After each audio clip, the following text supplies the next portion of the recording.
Hello, this is a guy who likes fanfiction and is too lazy to read, so here is the Moon's Tears in audio form. Check the description for the links to the author. Chapter 66, Susurrus. X. The streets of Rungokai bustled with light chatter and a pleasant background hum as Ichigo lazily strolled through the paved streets, Reisu mapping out his surroundings as he observed the many citizens moving about. It was a beautiful day, the orange-haired Shinigami acknowledged with a slight quirk of his lips as beside him Byakuya studied the passing scenery with light eyes, the ice-cold Kukaki mask nowhere to be found. It left something fluttery in Ichigo's chest at the peace he felt seeping into his system, any slithering thoughts of the future temporarily banished in the airy sunshine. It had only been a week since the Suteiko had defeated Amagai, who was now serving in the First Division, a fact few Shinigami knew the whole truth of, and the Kazumioji clan had returned to some semblance of order like the rest of Soul Society. Some part of Ichigo was wary of what would occur next, wondering and planning on numerous inevitabilities that had a distaste for order and logic, but at the same time he knew that Soul Society could handle it. The very notion had been reinforced countless times. "Do you think they've already arrived?" Byakuya questioned quietly as he leaned closer to Ichigo to ask above the din of noise surrounding them. The orange-haired Shinigami's thoughts somersaulted over the question for a moment as he distantly recalled that they were, in fact, strolling towards a destination, and not just dazedly admiring the prosperity that now flourished in most of the districts. Some were still close to destitute, and to say all lives were within luxury's grasp would be vastly incorrect, but there were greater amounts of food, less hollow attacks, and overall those with Reisu were inducted into the academy or the local militia for training sooner. The Kukaki head next to Ichigo bumped his shoulder against the orange-haired Shinigami with a low amused chuckle that resonated from the man's chest and filled the air in a way that regardless never ceased to bring a slight smile to Ichigo's lips. Shaking his head knowingly, Ichigo caught sight of crinkling eyes as Byakuya studied Ichigo with a knowing look. It wasn't the first time the orange-haired captain had gotten lost in his own thoughts and someone was needed to tug him back. Ichigo grinned a touch apologetically, but mostly shamelessly with a wide grin, and finally replied, "I doubt it. Shunsui is probably being berated by Nano or Lisa, and Jushiro's band of lieutenants and third seats are likely worrying after his health again." The two captains laughed together at Ichigo's well-meaning comment that was more than likely true, as they slipped through the streets with passing ease. Just another pair of souls in simple shiakusho that appeared quite easily as kimonos, passing vendors who sold jewels glittering like a dragon's hoard, and chefs roasting food over hot spits perfuming the air. Byakuya rolled his eyes at Ichigo even as his lips continued to form a smile, and tangling his fingers briefly with Ichigo's own he replied, "You're probably right. That just means more sake for us, or rather you." "Hey, I don't drink that much sake," Ichigo protested with a petulant frown, eyes glimmering at his partner from underneath furrowed brows. A hand splayed dramatically over his breast as the other reached towards Zanjitsu sheath at his side. Byakuya faced Ichigo's irritation with a bland stare, his own silver eyes crinkling in mirth at Ichigo's reaction as he replied sardonically, "No, you only do that when you're depressed, plotting, thinking, reminiscing, happy, sad. Okay, I get it. But honestly, I can drink if I want to. I can actually hold my liquor, unlike some people." Ichigo retorted, throwing his hands up in the air and shoving a glare at Byakuya for suggesting that Ichigo was an alcoholic, even though they both knew it was light fun and Ichigo would never indulge in such an addiction, not when it had gotten people killed. The captain of the 6th blinked innocently, glancing up into the air at Ichigo's accusation that he couldn't hold his liquor, partially true, pretending he hadn't heard the words and being the better man. "That's only around you, idiot, considering if you really want to get drunk you drink as much as a horse, Shibas and their dem tolerance." Byakuya finished with a scowl and a put-out look as his gaze darted off to the side. Ichigo laughed at his partner's words and in a mockingly comforting manner patted him on the shoulder, a grin splitting his features and crinkling his eyes, all the while Byakuya rolled his eyes at Ichigo and the two shared a grin before returning to a companionable silence as they drew closer to their destination. "Shiba-san! Kukaki-san!" A voice called out, disrupting the lull of the street and drawing the attention of the owners of such names. Ichigo thought the voice sounded vaguely familiar as he shared a curious glance with Byakuya, and the two captains turned around to peer at the sea of people walking through the busy streets. A moment later a head of golden hair appeared, accompanied by a familiar smile as Rurakiyo drew closer to the two older souls. Smiling fondly at the young Kazumioji head, Ichigo and Byakuya dipped into a shallow bow, and the orange-haired Shinigami greeted with a complete lack of propriety, "Hello Rurokiyo, how are you?" The youth dropped into a quick bow, her attendants and husband appearing in a flurry of worry behind the young woman, who grinned knowingly with mischief crinkling her eyes and dancing across her lips as she replied, "I'm very well. I just wanted to thank you both again for your aid with my clan." Ichigo reached forward and ruffled the blonde's hair as once more the attendants moaned about dignity, respect, propriety, and the like, and with a wink replied, "We were happy to help. How's the married life, and clan responsibility?" Briefly, green eyes darkened at the mention of responsibility before the youth shrugged with a helpless grin tugging at her lips as she splayed her arms to the side and responded, "It is what it, but I'm grateful Kyan gave me some tips. My husband is really nice and understands that I'm the one who's in charge of the clan, though Kyokaku probably helped with that." The Kazumioji head admitted with a laugh as Ichigo and Byakuya shared silent knowing looks that resignedly acknowledged Ichigo's crazy siblings before they both returned their attention to the young woman in front of them, and Byakuya commented, "If you ever need anything, the Kukaki and Shiba clans would be happy to help." Rurokiyo nodded and glanced over her shoulder to see her husband scowling at the attendants as all three darted concerned glances towards the young head every few moments in. She returned her attention to the two captains' eyes knowing and a bit sad as reluctantly the young woman stated, "I should return now. It was lovely seeing you both, and I'll definitely see you at the summer ball. Bye." The blonde darted forward to give the two a quick hug, pure mischief quirking her lips into crescents and glittering her eyes before she darted away with a wave over her shoulder. Ichigo wiped away the mute shock bubbling in his chest at the girl's actions and instead grinned, wide and a bit prideful at the wonderful mess they had once again converted another noble to. Byakuya beside Ichigo waved to the young woman even as he groaned and fixed Ichigo with a knowing glare and stated crisply, "We are not converting all the nobles." As they turned and continued walking, Ichigo pouted, even though he honestly agreed, it would be far too much work, and many of them had poles so far up their asses they could only speak in stilted half-sentences. Fixing his partner with a bemused look, Ichigo grinned from the corner of his eyes and suggested lightly, "What if we hold a ball and the dress code is?" Byakuya fixed Ichigo with a shake of his head and a quirk to his lips muffled by a frown. Sighing in defeat, Ichigo slumped helplessly against Byakuya, who laughed at his partner's actions even as he pushed Ichigo to his feet and pointedly jerked his head in front of them. Across the busy road stood a small tea house, the walls furnished in simple timber with opaque windows like smoke, and a charm to it that seemed stained into the little sign swaying above the door. In front of the tea shop, Jushiro and Shunsui were conversing silently, heads bowed together. As the two younger captains crossed the street, Shunsui glanced up from where he had been speaking to Jushiro, and with a wide grin blooming beneath his old straw hat the man greeted with an over-energetic wave, "Ichi-kun, Bya-kun." Ichigo waved in response as Jushiro nodded in greeting, even as Byakuya with a low groan rested his palm on his forehead and mumbled about devil cats before resuming his pleasant demeanor. When they were within arm's reach of the two elder captains, Shunsui happily pulled Byakuya and Ichigo into an overly fond group hug while Jushiro watched on with an amused tilt to his lips.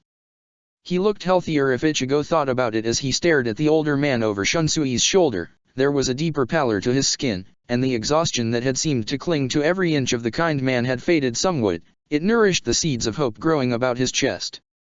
"It's almost like you haven't seen them since yesterday," Jushiro commented with a knowing smile directed towards the curly-haired captain, who only grinned, bright and unrepentant, at the white-haired captain before he flashed a wink at Ichigo and Byakuya. Sharing a bemused look with his partner, Ichigo contented himself for a moment watching Shunsui plead with Jushiro in the afternoon light as warmth seeped into his skin before, with a shake of his head, Ichigo stepped forward and elegantly intoned, "Shall we enter, gentlemen?" Byakuya muffled a snort into the back of his hand at Shunsui's abashed expression and Jushiro's triumphantly glowing eyes as the white-haired man agreed with a nod, approval lining his brows as he carefully slid open the door. Shunsui winked once more at Ichigo and followed the captain of the 13th inside the grinning dragon. Laughing under his breath, Ichigo briefly tangled his fingers with Byakuya's before they entered the fine establishment. After a sparse second of waiting inside the dimly lit interior, where a wide room was held with low tables, wonderfully painted screen dividing the dining area, and the golden halo glow of the oil lamps, a server bustled to the front of the room and observed them with clairvoyant eyes before guiding them to a table with a polished smile and whisking off again. Ichigo was hardly fazed by the strange waiter and had long ago accepted that if one was in the service industry, particularly restaurants, They were always a touch crazy, not that he could judge. They slid into a small booth, the smell of tobacco lingering on the air as Byakuya squished in beside Ichigo, who was now facing Shunsui, the man grinning like a loon as he pored over the menu without fear of Nano or Lisa's vengeance hanging over his shoulders. "I'm surprised you were here before us." The orange-haired Shinigami stared with a touch of curiosity as he browsed one of the menus with an idle eye, watching as Jushiro and Shunsui traded a silent conversation before Jushiro spoke up. "It was certainly difficult, and we only arrived right before you by luck." Kyan insisted on a checkup for Manohana, Rukia insisted I have a cane in case of emergencies, Kian and Sentaro insisted they accompany me, and about 3 other third seats attempted to shove various medical or otherwise inconsequential things such as umbrellas on me. Jushiro finished with a grinning laugh, eyes bright with mirth and fondness. Ichigo laughed at the man's words, which had been spoken with a touch of exasperation, as Byakuya joined in. In all honesty, Ichigo had no idea how the man dealt with so many overprotective subordinates. Kyan was bad enough on his own. "Mama-ju, you had it easy. Nano-chan and Lisa-chan were both ruthless. They confiscated all the sake and forced me to watch as they dumped it," Shunsui said with good-natured self-pity as he studied the swirling grains of the table with a forlorn sigh. Jushiro rolled his eyes at his partner's act and reached over to tilt Shunsui's hat over the brim of his eyes as Ichigo shook his head at the man, and Byakuya hid a small grin. The waiter returned at that moment, and before anyone could place an order, Shunsui lifted his head off of the table so fast it might have been a blur and rattled off an extensive order before sending the waiter away once they had written everything down. In the lingering silence of the waiter's absence, Ichigo rubbed the bridge of his nose with amusement, crinkling the corners of his eyes, and Byakuya beside him watched with a quirk of his lips as Shunsui faced Jushiro's disbelieving yet resigned stare. Ichigo's head shifted from where he had been observing Jushiro lecture Shunsui on his alcohol indulgence and swiveled towards the entrance, where a familiar presence, radiating something tense and worried, shuffled inside. The orange-haired captain knew the other captain wasn't here simply to have a good cup of sake, because there were far more decent-looking bars closer to the Godai 13. His suspicions were confirmed when Sosuke's piercing brown eyes connected with Ichigo's own across the room, and the man's tense posture slumped for a minute before he glided effortlessly through the many patrons crowding the restaurant.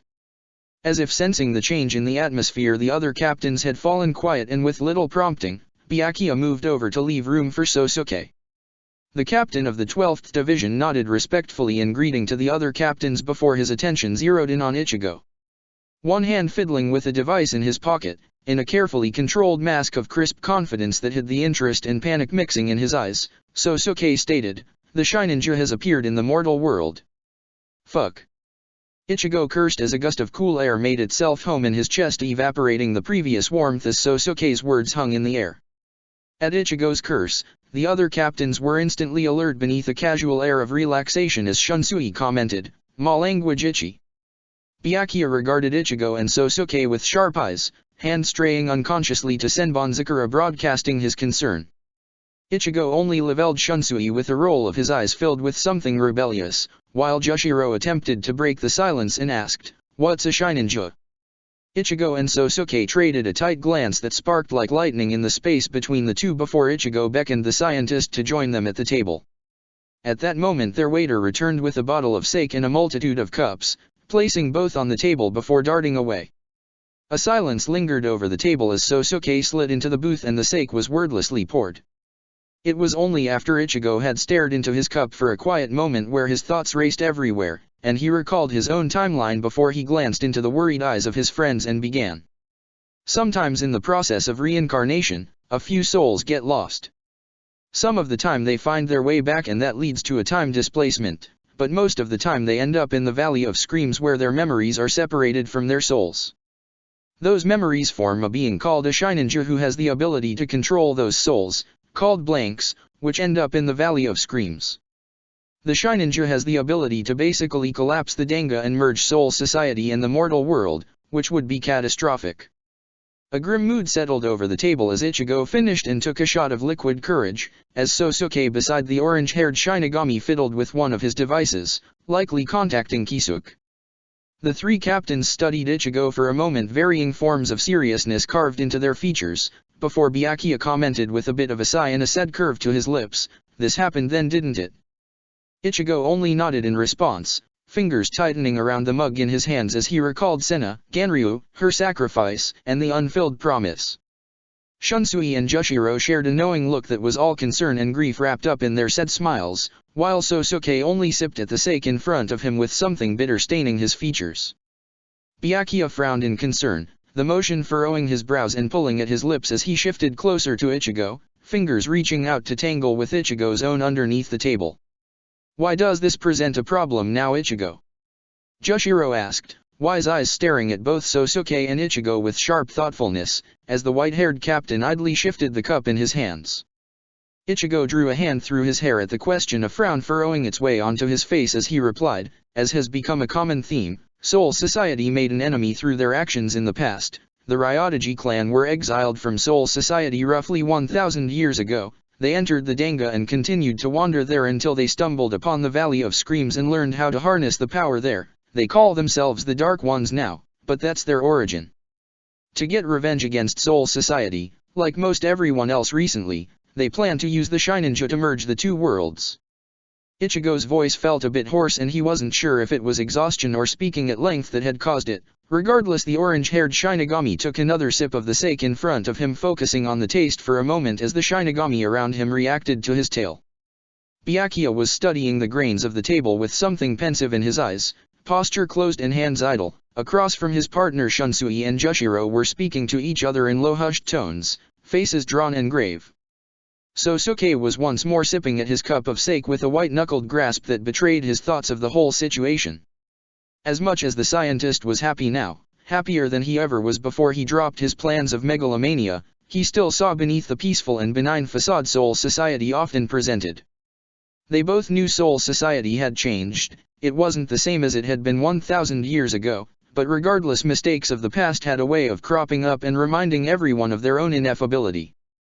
Kami, sometimes it's hard to remember how everything was back then and to be reminded of what we didn't see. Shunsui commented with a shake of his head, straw hat tilted low over his eyes and casting them in shadows as his remorseful tenor filled the enclosed booth. Jushiro had a pained look on his features at his partner's words, but it was softened when his eyes passed over the youth in front of him, reminding Ichigo of many midnight conversations with the pair of captains who had lived through more than Ichigo could hope to surpass. Their waiter appeared again in a whirl of a simple black kimono, plates balanced delicately on each arm, pulling the attention of the Shinigami away from heavy thoughts as the waiter smiled kindly and placed the plates on the table before whisking off once more. Shunsui had ordered a wide variety of things. Most looked beyond appetizing: steaming rice, miso soup, sukiyaki, tempura, and udon, all artfully arranged with the scent of meat and other fragrant spices filling the air. It was honestly a bit much, but a well-needed distraction nonetheless, and for a few moments the booth was filled only with the sound of cutlery clinking as the food was consumed. Ichigo's thoughts wandered as he consumed some of the tempura, thoughts briefly darting to his mother's recipe before they trailed to the twins. He wondered if the girls had met Senna. He knew they certainly didn't have the same difficulties with Kon that Ichigo had considering Kisuke had already had his fun and had made a promise of safety to the overprotective captain. The whole situation dragged at his nerves as he tried to recall the events that occurred. He knew they had met Senna at one of the local fairs, and things had evolved from there to Soul Society trying to apprehend Senna, which had finished with the final battle, but small details seemed to slip from his hands like grains of sand sometimes. Like everything that happened in between, it was like a blur in his memories, just as the image of Senna felt a bit faded. If possible, Ichigo wanted to avoid even drawing close to the event of the different worlds merging, but the Dark Ones would need to be dealt with now before another Shininju appeared and there wasn't anyone aware of the danger they represented. Furthermore, Ichigo knew there wasn't a way to save Senna, not truly, considering she wasn't a soul to begin with. The orange-haired captain had never shared the information with his friend, but during the wars, sometimes he felt her presence, and that of others, most commonly in the Danga. Knowing he couldn't save her in the same sense, Ichigo endeavored that her days in the mortal world at least be pleasant. Then there was the matter of the mission to the mortal world. As much as Ichigo wanted to handle everything and save his friends, he knew it would only hurt them in the long run when they also needed opportunities to grow. That was why he was more than considering sending Toshiro with them.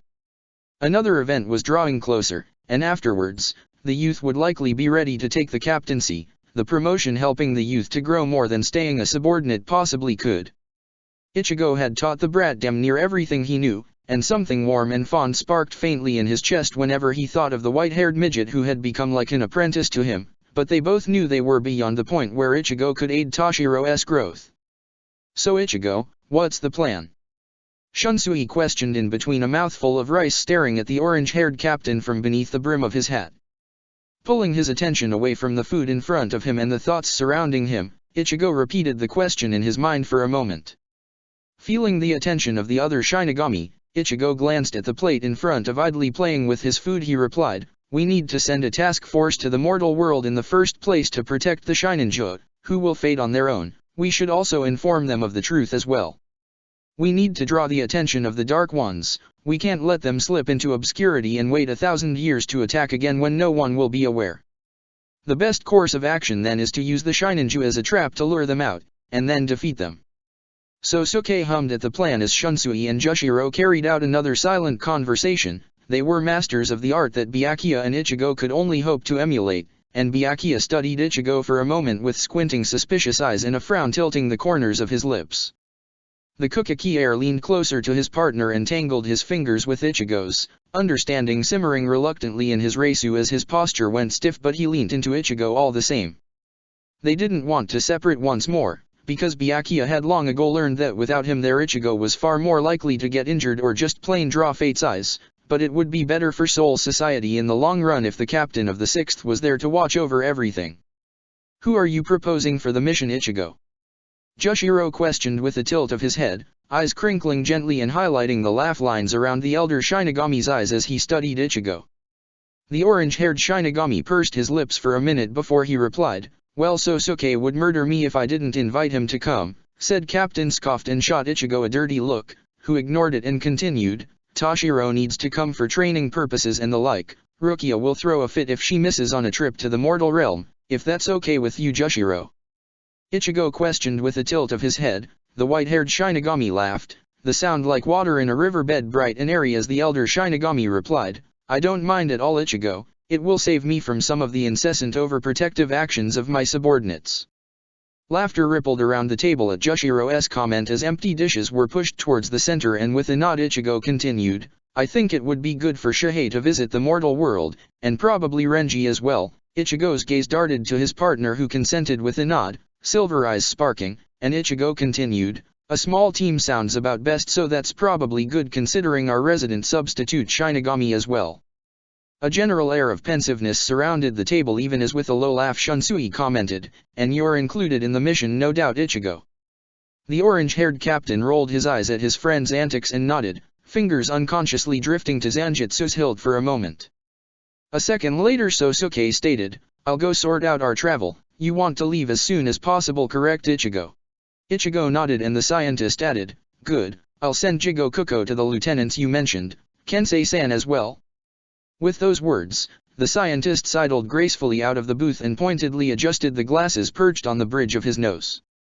Grinning at his friend's familiar mannerisms, Ichigo nodded and the others murmured farewells as Sosuke bowed and left the restaurant in a dramatic swirl of fabric, ever the megalomaniac. Running a hand through his hair, Ichigo made a mental planning list of tasks he needed to finish before they departed: a lecture for Rangiku, secret instructions for his other third seats, paperwork, contacting Ishine, speaking to Toshiro beforehand, and leaving a message for the Suteiko, which he could get Shunsui and Jushiro to deliver. Glancing up from where his thoughts had spelled themselves out, Ichigo caught the eyes of his two mentors and questioned, "Can you please take this information to the Suteiko?" Jushiro smiled and nodded even as Shunsui grinned and reached across the table to rustle Ichigo's hair, earning him a swat, and replied, "No sweat, Ichi, now go prepare for the latest vengeance combating mission." Rolling his eyes at the curly-haired captain, Ichigo flashed the two a fond smile, before he turned his attention to his partner. Byakuya had a brave face on, but the silver of his eyes were warped with a familiar sadness that Ichigo had become well experienced with. Wordlessly the orange-haired captain tangled his fingers with Byakuya's own, silently reassuring the other captain. He knew the man worried about him, a conversation drifting to the forefront of his mind. "What if you get hurt and I'm not there even at the end?" The words had been spoken early in the morning with fear and terror gripping at his partner's voice, and Ichigo had made half promises in return. Quirking his lips at his partner, Ichigo pressed a chaste kiss to the hand held in his, eyes winking at Byakuya from underneath his bangs. With a warm smile, Ichigo rose to his feet, placed some money on the table, and with a wave over his shoulder, determination blazing in his eyes, Ichigo left the restaurant. Toshiro frowned at his captain as they stepped out of the shoji doors and into the dusty, almost abandoned-looking yard of the Urahara Shoten. The young lieutenant had been to the mortal world on more than a few occasions for various missions, and he was still largely undecided on whether he liked the odd experience of visiting the mortal world. Every time it seemed he was overwhelmed with new sights, sounds, experiences, and people happily cooing over his appearance. He wasn't short, damn it. Thinking of his own youthful appearance, a tactic he used so that his enemies underestimated him, Toshiro recalled his captain's grinning features whenever the white-haired lieutenant complained. He always nodded along with a sympathetic eye and sly, absolutely knowing grin curving his features. That was perhaps one of the most annoying facets of his captain, the constant sense that the man knew something you did not. At least Ichigo had the sense, not to lord such information, which he obviously did possess, over others, but it still irritated Toshiro to hell and back when the man held that particular gleam in his eyes, not to forget the man's constant plotting. To any outside observer, Shibataiko likely appeared a paragon of what Shinigami were supposed to be: brave, determined, skilled, unflinching, intelligent, and he was all of those things, but he was also a self-sacrificing idiot who couldn't recognize his own exhaustion if it slapped him in the face.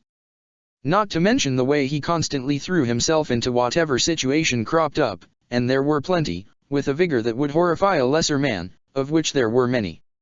It was a constant thing too. If a situation occurred, then without a doubt Ichigo was in the middle of it, the eye of the storm, bringer of chaos and the like.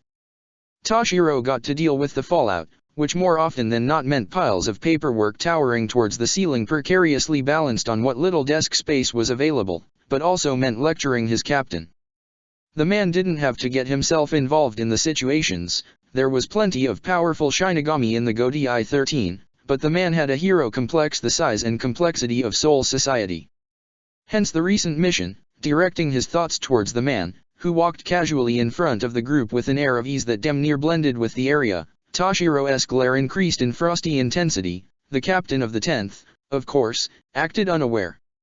As much as the young lieutenant could complain about his self-sacrificing, plotting, bastard of a captain, Toshiro held an immense respect for the man who had picked up the division after Ishine-san left, and as much as the upper hierarchy tried to hide the truth, saying he was dead or missing in action, they all knew the man had finally found a woman who could handle him, and had continued to shape Soul Society. From the academy to Rungokai, Ichigo had sprung change after change, allowing for Toshiro to attend the academy earlier and to actually learn a bit at the academy. Not to mention what the man had done for his subordinates. He scheduled weekly group training sessions where he personally saw to everyone's training, encouraging development and evolution. He more than handled the weight and responsibilities of his division, sometimes taking on more than he should, and he had taken Toshiro under his figurative wing. As much as the youth would be reluctant to admit it, he thought of Shibataiko as a mentor. The man had seen past Toshiro's cold and dutiful outer shell, as he seemed to do with everyone. Sometimes it was like Ichigo already knew you, and had pulled his potential out by force.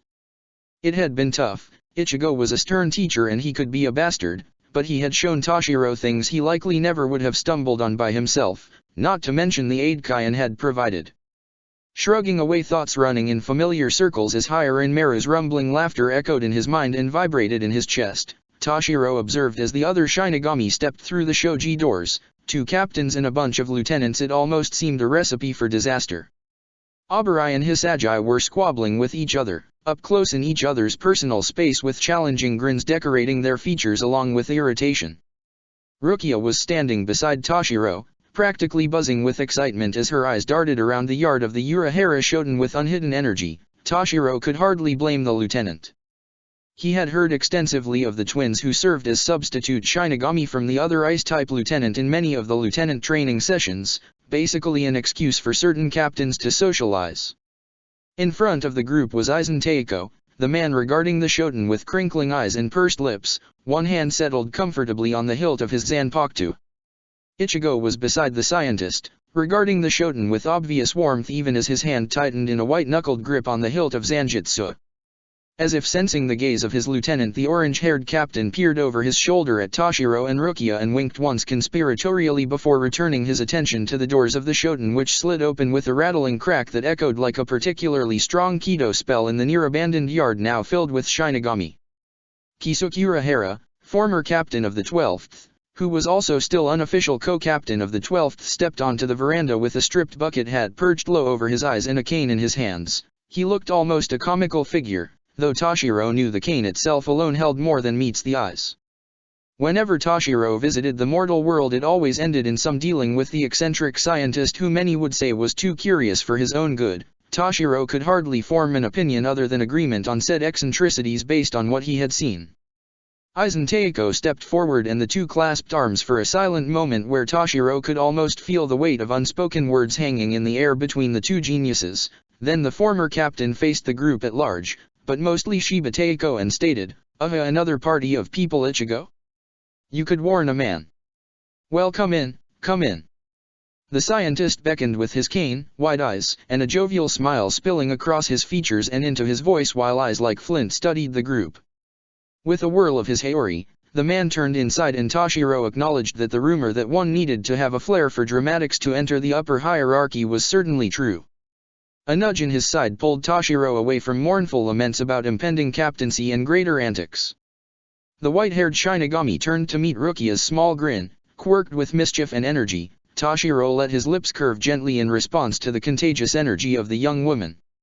Toshiro knew he had always appeared cold, and physically he was always cold, to others, but after striking a friendship with Rukia, as well as his mentorship under Ichigo, Toshiro had learned to open up a bit more. He still wasn't an over-expressive bundle of puppy love like Shiba-san's brother, and both Hiranmaru and Toshiro were fine with acknowledging emotions and displaying them in small gestures rather than anything exuberant and big. Rukia's grin widened if possible, the slightly smaller figure practically vibrating with excitement before the Toshiro could question in half concern if the lieutenant was physically and mentally okay. They were led into the shoten. Immediately, the overwhelming smell of incense followed by candy filled the air as Toshiro observed the familiar clutter of the scientist's residence, furniture wrapped and fixed 100 times stranded haphazardly, unfinished diagrams decorating the walls, stickers attached to random locations, and if you were there long enough you were bound to attract one yourself, and an overall general feel of homeliness that couldn't hide the lying undertaste of burnt something. The scientist glided through the many halls that filled the place, the inside seemingly larger than the outside, Aizen Teiko at the man's elbow as they conversed in low voices that were like the gusts of wind scraping across the sea. A minute later the former captain halted at a door adorned with a multitude of bright-colored stickers and turned to face the assembled company of Shinigami with an enterprising grin and opened the door. Inside was one of the many sitting rooms the shoten hosted. It was one of the larger ones filled with a comfortable motley of seating that Toshiro carefully lowered himself on as the other Shinigami filed into the room. At the opposite end of the room 3 young women sat, 2 of them were obviously the twins Rukia had spoken in length of, and a third sat between them, likely the Shininju of the hastily done mission briefing they had been given. The person who Toshiro assumed was Yuzu due to the honey blonde hair had a softness about her features, something gentle to the faint Reisu presence Toshiro could pick up on. She reminded the young lieutenant of the willow trees, graceful and powerful all the same. She regarded the various Shinigami with crinkled eyes and a tiny frown.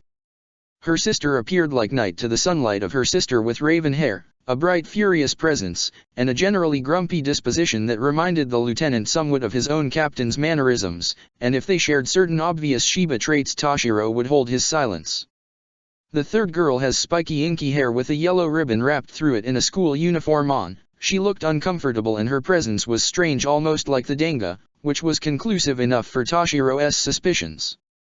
Instinctively, Toshiro's attention darted to his captain, the last to enter the room. It was either last or first depending on the situation. The man's eyes surveyed the room, pausing slightly at the sight of the twins before they focused on the Shininju.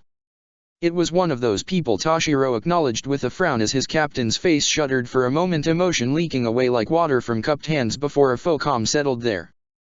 It was common knowledge among the denizens of the Godii 13 that the captain of the 10th had been through war. What war no one knew, though the true depth of such trauma was limited to those who interacted regularly with the young captain.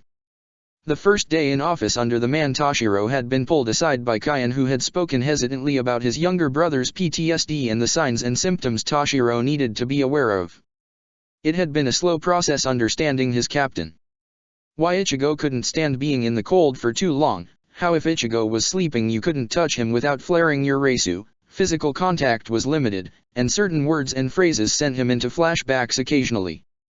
Moreover, the idiot couldn't care for himself, hence making sure the man actually ate lunch, went to his appointments with Anoha and Taiko, and when the man needed to go home early etc. During his tenure as lieutenant under Ichigo, Toshiro had likely learned more about mental health than most of Seoul society combined could even contemplate. Occasionally, like what had just happened, Ichigo met someone who reminded him of his past and he froze. The freezing was better than the anxiety attacks or the times when the idea of self-care became abstract. As if sensing Ichigo's mental state, Aizen Taiko stepped closer to his fellow captain and Ichigo slowly untensed to the relief of the gathered Shinigami who knew the man well enough to recognize the signs. Toshiro sent a silent thanks to the man as Ichigo settled down and an expectant silence filled the air. A spare second later, Urahara-san, who was of course still standing, clapped his hands with a grin and announced, "Well, on to introductions. On the left of the room, we have Yuzo Kurosaki, the blonde, and Karen Kurosaki, the angry one, substitute Shinigami. In between the twins is Senna, who is aware of the situation as are the twins. On the right side of the room we have Ichigo, orange hair, Shihei, the man with shoulders, Renji our resident pineapple freeloader, Rukia the only female, Toshiro, Icy, and of course Sosuke." Kisuke finished with a wide sweep of his arms, grinning like a loon at the number of feathers he had managed to ruffle with introductions alone. Toshiro shook his head at the man's actions, ignoring his own minute irritation, even as Aizen Taiko stood up and swatted the blonde scientist over the head while various hot-headed people yelled indignantly. Ichigo's low laughter filled the chaotic squabbling and chiding, silencing the small sitting room as one by one the various occupants fell quiet. The scientist sat in the middle of the room like an intermediary, with a pleased grin lighting up his eyes as he fixed his posture, all with the vague motions of a bird proudly preening its feathers. At the now lingering silence accompanied by the attention of the Shinigami and mortals, Kisuke's eyes darkened and a sense of seriousness slipped into the atmosphere. "Well, not that introductions are finished, perhaps we can get on to the mission planning. As I've already stated, the twins and Senna have already been briefed on the matter, and Senna had agreed to cooperate in our efforts to halt the Dark One's plans." The former captain stated, voice light as if talking pleasant conversation to mask the gravity of his words, tugging them into the hollow of Toshiro's chest. Knowingly the lieutenant's gaze drifted to his captain, who had a soft smile baring his teeth as he mumbled under his breath, "Bet Yuzo made that happen." That answered a question Toshiro had harbored for a while, he supposed. The captain of the 10th often disappeared, sometimes for days on end. Occasionally he appeared injured, exhausted, or some other manner of unwell. But most of the time he returned with a lighter step and a softness to his eyes Toshiro only saw his captain hold around Captain Kukaki. "So, what's the plan? Locate their base of operation and go in guns blazing and the like last time?" The raven-haired twin questioned, interrupting Toshiro's musings, her voice questioning and respectful though lingering with something rebellious as his sister's lips curved into a secretive smile, warm eyes twinkling. Kisuke shook his head where he was seated in the middle of the room, the brim of his hat pulled low over his eyes as he nodded to Ichigo, who was glancing at the twins out of the corner of his eyes. "We were thinking the best way to capture the Dark Ones, so they can stand trial, would be to stage Seoul society apprehending Senna, using her as bait to lure them out. Apologies, but we need to capture them, but we should be able to protect you," the orange-haired captain stated with an uneasy smile, abashedly scratching the back of his head as he stared at the Shininja, who in return was still curiously studying the Shinigami, her gaze returning to Ichigo every few seconds with a concentrated frown before darting away again. "Yuzo," the blonde twin smiled suddenly, eyes wide as she twitched in place, and commented, "Well, it's a good thing then that we've been walking around the fair with Senna and one of Urahara-san's temps came and talked to us." Toshiro's mind took a second to comprehend the sentence and some of the slang used, of which he would never get used to, before he got the general gist of what the young woman had stated. If the dry look of relief spelling itself across Ichigo's features was anything, the young lieutenant would take it as a good sign that the Shininja had been noticed. The other Shinigami shifted at the blonde's words, trading cautious glances and whispered murmurs of battle. "Where will we stage this trap?" Shihei questioned, logically piping up from where he had otherwise remained silent, observing the conversation. All eyes turned towards Urahara, and beyond the man to the twins who knew Karakura town best. Urahara pulled a fan out of his sleeves, endless in their volume as they were, and flapped the flimsy paper in front of his features while Flint eyes blinked in thought.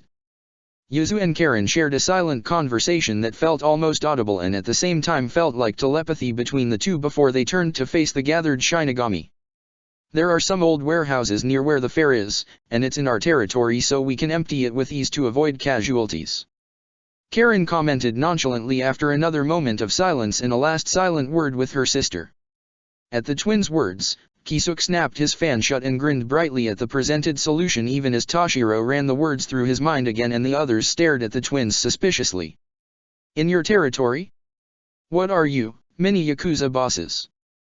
Renji questioned loudly, eyebrows wide in disbelief as he landed the twins with a skeptical glance. The twins glanced at each other once before breaking out into laughter, the two different sounds forming a pleasant harmony. While Karen continued to laugh, falling to lean against Senna, Yuzu caught her breath and with a blank face replied, yes. The red-haired lieutenant and Rukia squawked simultaneously at the monotone answer, even as Ichigo chuckled with that damn irritating knowing expression and something prideful, while Shihei studied the floor as if contemplating life itself. A moment later, once Rukia had recovered from her shock, she demanded, you two run the local Yakuza? When? How? Does your mother know? The Kukaki lieutenant's questions sparked another round of laughter from the twins, who Toshiro was beginning to develop a medium of concern for at the flush dusting their cheeks and the tears leaking from Karen's eyes. As the twins continued to laugh to the bewilderment of everyone perhaps except Ichigo, and the two scientists, smug bastards, Senna carefully shifted out of the pile of substitute Shinigami. It kind of happened naturally. The local thugs kept attacking us, and Mom encouraged us to deal with them while Ota-san wanted to protect our honor, and well, now we run the Yakuza in Karakura town. Yuzu explained with a disarming smile that instantly sent warning shivers cascading down Toshiro's spine like sheets of ice. Even higher, and Mary recoiled, suddenly aware. As pleasant as the blonde twin appeared, Toshiro suddenly held little doubt the young woman was as close to cyanide as Anoha Taeko. Rukia made lost sounds for a moment while the others remained flabbergasted, and the white-haired lieutenant started a mental countdown to Rukia's inevitable scolding. As predicted, a moment later the tiny lieutenant was scolding the twins to the amusement of most of the room, the twins included, who nodded convincingly at the right moments and looked remorseful when called for. You should have seen their father's reaction when they built their criminal mastermind empire. Ichigo whispered suddenly beside Toshiro. As he did, the man could move scarily silently, and sometimes it felt as if there was nothing there beside him, even though the outrageous hair, which his captain vehemently proclaimed was natural, was beyond eye-catching. Toshiro turned to face his captain and caught sight of Mischief quirking a grin, rolling his eyes at the man. Toshiro let a vague imitation of a smile appear as he replied in a monotone deadpan, I'm sure it was hilarious, Taeko. And this is why you're my favorite, Lieutenant Toshiro. The orange-haired captain replied with a bit of a sappy grin, eyes crinkling softly where they studied Toshiro. The white-haired lieutenant resolutely ignored the blush the words inspired and instead huffed and rolled his eyes at his captain. Ichigo always did that, normally stoic and the like 1 minute, then suddenly sappy and fond the next. Better not let Kyan hear that, Shiba Taeko. Toshiro cautioned, ignoring his captain's spluttering as he returned his attention to the sitting room and noticed that Rukia had finally fallen quiet and the air was filled only with the sound of whispers and the shuffle of cloth. Aizen Taeko pushed the glasses on the bridge of his nose, and in a voice that always reminded Toshiro of unsheathed steel said, perhaps we could continue to work out our plan, such as who will guard Senna and who will fight our opponents. It was stated as a benign question, but underneath was an order, and near instantly, or at least very quickly, the others fell silent, turning their attention once more to the situation before them. Toshiro thought over their strategy for a moment. Considering what he knew of everyone's strengths, he surveyed the others before his gaze inevitably fell to his captain. This was always the time the man stepped forward to lead the others, providing a well-thought plan and sound logic. Ichigo noticed Toshiro's expectant gaze and with a grin that reached his eyes only shook his head. Mentally cursing but also unsurprised, Toshiro surveyed the others, noting their somewhat blank faces. The lieutenant sighed and added, it would probably be best if the twins and Shiba Taeko protected Senna. Shiba Taeko is more than capable of handling anyone who slips through our defense, but we should position Rukia closer to serve as backup. Renji, Shihei, and I can serve as offensive fighters due to our Zanpakuto. The white-haired lieutenant felt his captain's pride radiating through the air at his words and resolutely ignored the man who would likely be grinning like any exuberant Shiba. Urahara and Aizen shared a brief look, and the lieutenant knew better than to try and direct the scientists, even as the others thought about Tashiro's suggested battle plan. It took into account the relative strengths of the Shinigami present and the fact that as Senna possessed the greater danger if captured, their top fighter would defend her. Well, that sounds like a plan then. Unless there are any objections or suggestions. Kisuke spoke with a wide grin only half hidden by his fan as his eyes cut from beneath the brim of his hat piercing their way through one's eyes and straight to the heart as the man guided the conversation along. The others glanced around like when the Suteiko asked a question at a meeting and no one wants to answer for lack of knowledge or is brave enough to face the man. Ashiba Teiko, what if lethal force if required? Shihei questioned hesitantly, dropping his stoic persona in the face of using their Zanpakuto to take a life. The lieutenant of the 7th valued life in a way that few people could comprehend, and his relationship with his Zanpakuto was certainly strange, but in the end, the man was still powerful, and rumor held close to achieving his Bankai, not that he listened, only that Rangiku insisted on talking constantly about everything. At those words, the temperature in the room seemed to drop, not that Toshiro physically felt it, and Shiba Teiko's eyes darkened for a moment so that they were like a void consuming all thoughts and leaving only whispers before he nodded. The somber air lingered for a moment before Kisuke clapped his hands together, jerking many out of a reverie, and stated, "Well, how about some tea and we can finesse the details?" Everyone nodded agreeable to the idea, even as Ichigo immediately rose to his feet and moved to stand in front of the brightly decorated doorway blocking the blonde scientist's path. The orange-haired captain stated, "There is no way in hell I'm letting you make the tea while I'm here, Kisuke. You'll burn the water." Again. It was once. The former captain replied petulantly with a frown and a slump of his posture to Ichigo's ice-cold eyes. The orange-haired Shinigami simply shook his head and flashed a quick commanding glance to Aizen and said, "I'll make the tea, no one let Kisuke anywhere near the kitchen." Then Tashiro's captain darted out of the room, leaving a silence in his wake for a moment before laughter burst into the air like a cascade of fireworks at the despondent expression carved into the scientist's features as Aizen tugged him to the ground. Toshiro knew that his captain was plotting, letting the lieutenants take the reins, training probably, but the man would never hold his plots over the lives of others, even if Toshiro knew he was going to be glaring at the bastard for days afterwards. Regardless, watching the others laughing, the twins and Senna joining in, Toshiro knew it would all turn out alright in the end. Hire and Mary rumbled contentedly in agreement as the door slid open and Ichigo shuffled in with trays balanced on his arm and a proud as a peacock smile sparking another round of laughter. X. Chapter 67, Kayano File. X. Shoji doors slowly shuttered open in front of the small group of Shinigami gathered in the large warehouse. Flickering industrial lights illuminated the alert features of the gathered sentinels as Ichigo stood beside Senna before the gate to Soul Society. The air thrummed with a heavy tension, the kind that lingered on one's shoulders and choked the air so that it was like one stood at the peak of a mountain. Toshiro on the left wing of their formation regarded their surroundings with wary eyes, peering at the intense shadows that filled the corners of the warehouse and sheathed large supply crates in shadow. They were all tense, waiting impatiently for then dark ones to make an appearance.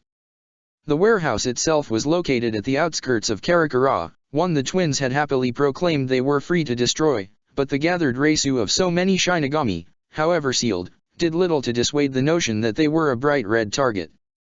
The twins, who stood almost directly behind Ichigo, were shooting Senna encouraging looks that masked the nervousness flittering about their rasu, backed by a will Toshiro couldn't help but admire.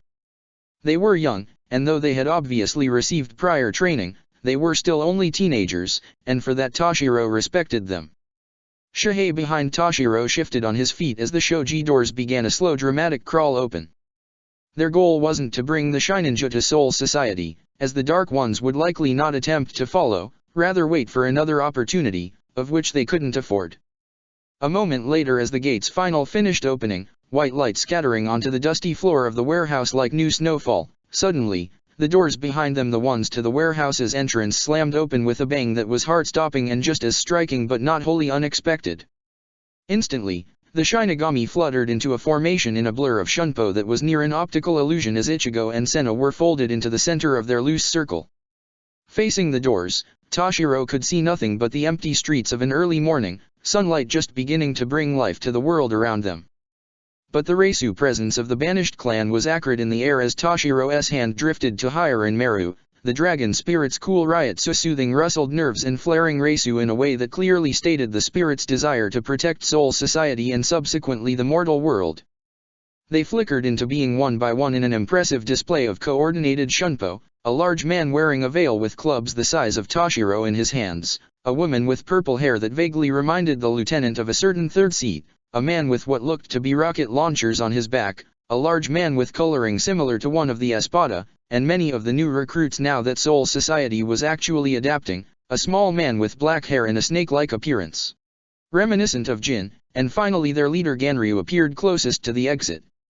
The man looked at the Shinigami from above his nose, eyes cold, and features monotone as they studied the gathered Shinigami unimpressed before his gaze fell on Senna and those cold eyes changed to something ravenous. A still silence settled over the opposing forces as they both studied their opponents and the shoji doors slid shut with a nearly inaudible click, even in the hollow warehouse.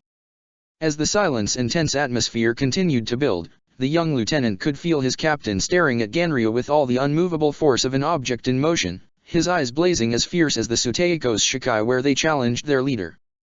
A minute later, the Dark Ones made the first move as the snake-like man disappeared in a blur of Shunpo and reappeared in the air next to Ichigo's head. The captain of the 10th caught the attack on his forearm even as the pressure of the kick forced wind to rush through Ichigo's hair and scattered dust like shards of glass. The orange-haired captain batted away the man in midair, sending him flying towards his comrades where he rolled and landed with a crouch, Ichigo all the while staring into the eyes of Ganryu. It was the silent signal to begin the battle and Toshiro had only a moment to sigh faintly before Hirin Meru slid from his sheath with the grace of thin sheets of ice, the sound ringing and echoing as both sides drew their weapons. Fanning forward, the Shinigami chosen to act as the offense moved to the center of the warehouse to meet their opponents. Inwardly, Toshiro mourned his fate as the man with clubs the size of his, small statue were hefted to face him like some great mountain troll of the legends his grandmother had cackled about. As a large club slammed into the cement where he once stood, cracks splintering the material, and Toshiro ducked away from the other club, he briefly observed Rukia fighting the other woman, Renji fighting the large man, and Shihei fighting the man with the explosives, and then his attention was once more forcefully drawn to the battle in front of him. Toshiro dropped into a crouch as a large club swung through the air where his head once rested on his shoulders with all the force of an approaching missile. From his low crouch, the lieutenant slashed with Hirin Meru at his opponent's leg before darting back to avoid an overhead swing from the heavy club. It was a strange game of cat and mouse as Toshiro ducked under the man's heavy clubs, igniting a ferocity that only channeled the man's strength but did little to aid the Dark One in actually hitting Toshiro. Feeling the temperature drop as Rukia released her Shikai, Toshiro briefly considered delaying releasing Hirin Meru before he acknowledged that in the end, the skill his Shikai provided would be essential in ending the battle against the giant in front of him. With a whisper of Reisu, something Ichigo had spent long-suffering lectures on the necessity of, Hirin Meru shifted form into Shikai and the temperature dropped another few degrees. As the lieutenant slipped behind the man, he delicately thrust Hirin Meru into the cement, a cool breeze rustling over his shoulders, as strategy ran through his mind. Then his opponent turned to face the lieutenant of the 10th and Toshiro was moving forward once more in a slow undistinguished circle around the man. Toshiro couldn't afford to waste time fighting the man who was so clearly below him in skill, not when the main threat was still present and watching in dark amusement, like a predator stalking his prey, at the end of the warehouse as his subordinates and the Shinigami fought.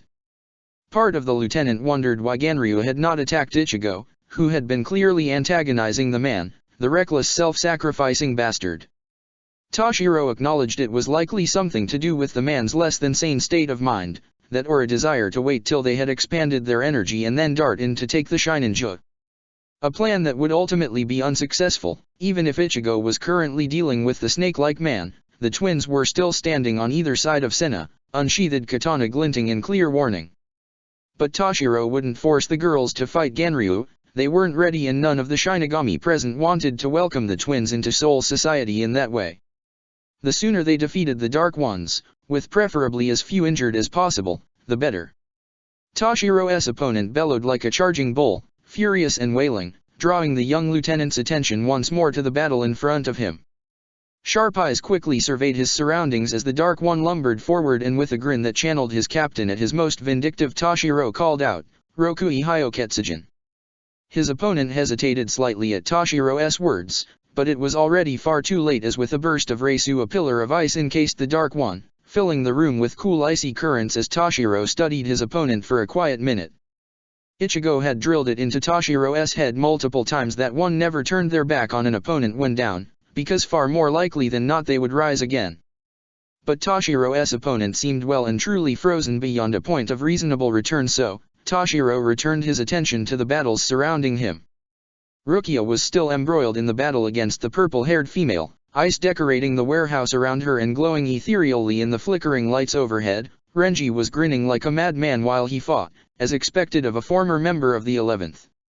Shihei was fighting with a solemn expression backed by a determination that was as unflinching as unsheathed steel, and Ichigo fought the Snake Man with careful concentration.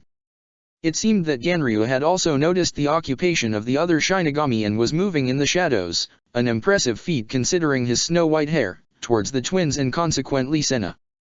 At that moment, Tashiro could almost feel the eyes of his captain pushing him forward, guiding his feet to drop into Shunpo and step in front of the man who wished to hurt the twins and Senna.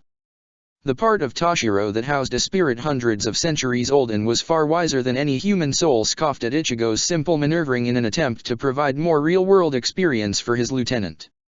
Another part of Tashiro was happy that his captain thought he could handle the leader of the Dark Ones. But he could also feel what lay unspoken between the lieutenant and captain bubbling to the surface once more. Their swords clashed with a ring of steel that sent sparks scattering throughout the air as Hiranmaru roared in warning through Tashiro's Reisu, advising the foolish exile in front of them to halt in his attempt to seek revenge on Soul Society. The white-haired soul jerked at the intense wave of cold that bathed the small space between the two before he snarled, the expression contorting his features to something cruel and callous. The lieutenant could feel the twins and the Shininja behind him, the twins having moved to provide better defense, standing between Ganryu and Senna with katana glinting with promise. Squashing undue concern for the youths behind him, Tashiro called out as he forced his blade forward against Ganryu's to send the exile off balance, "Step back and find an occupied space with a wall." After the quick instruction, providing a point of reference for the three, Tashiro was forced to focus on the enemy in front of him as Ryotsu crashed along the interior of the warehouse and clambered together to create one unceasing cacophony. The lieutenant was forced to dodge a heavy overhead strike and slipped forward from underneath the swing and slammed the pommel of his hilt into Ganryu's gut. Ichigo never taught anyone how to play fair, only how to survive. The man gasped out a breath, clearly winded, and fell back a few steps. A burst of furious Reisu lit the air between them, and Ganryu surged forward in a shunpo that was a blur of motion even to Tashiro's eyes.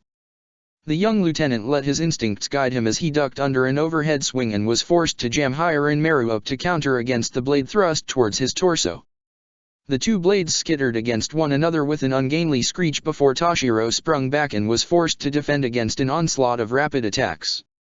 The leader of the Dark Ones came at the lieutenant, in the same manner Ichigo did when he was in one of his furious training moods, which is to say with all the force of a raging kami and the skill to accompany it. For a moment, as Tashiro dodged and lunged and was forced to duck as the same blade came whirring overhead, Tashiro felt unease curl inside his chest, accompanied by a seed of fear. The negative emotions were chased away a moment later as Hiranmaru roared in the young lieutenant's mind, reassuring him and allowing Tashiro to calm himself as he took a slow breath and faced his opponent. They clashed once more in a rapid flurry of exchanges. Tashiro ducked under an overhead strike and retaliated by whipping Hiranmaru out to the side on a path for the man's torso. Ganryu dodged and in retaliation reversed his blade, driving it towards the young lieutenant's chest. Tashiro coated one of his hands, and in a technique that imitated the arrow of the wizard in protecting his skin, Tashiro caught the naked blade with his hand. Ganryu reared back in surprise even as with Tashiro's other hand Hiranmaru sliced through the air towards Ganryu's neck, the blade singing through the air. The man's eyes widened before he ducked, temporarily relinquishing his hold on his blade. The leader of the Dark Ones retaliated from a low crouch, launching a kick into Tashiro's chest, sending the young lieutenant flying and forcing the blade he was holding to clatter to the cement of the warehouse floor, loud as a firework in the ensuing silence. Instead of moving forward to finish Toshiro off, or at least attempt to, Ganryu's attention turned to the twins and the Shinansha, something ravenous and poison like a viper in his eyes where Toshiro could see them from his position on the concrete. Cursing under his breath, Toshiro levered himself to his feet, and as the man launched forward to attack the twins, who had stepped in front of Senna, Toshiro gathered his Reisu and with a slash of Hyurin Maru's blade, the celestial protector roaring in Toshiro's mind, he formed the ice wall Ryujin Hyueki. Ganryu was forced to halt in his lilting charge and turned to face Toshiro with a fury so uncontained it left shivers sliding down Toshiro's spine even as his spirit roared in challenge. The lieutenant narrowed his eyes at the man as he rose fully to his feet, Hyurin Maru held before him in clear retaliation. For a moment, Toshiro wondered if the leader of the Dark Ones would be crazy enough to turn his back on Toshiro in search of gathering the Shinansha.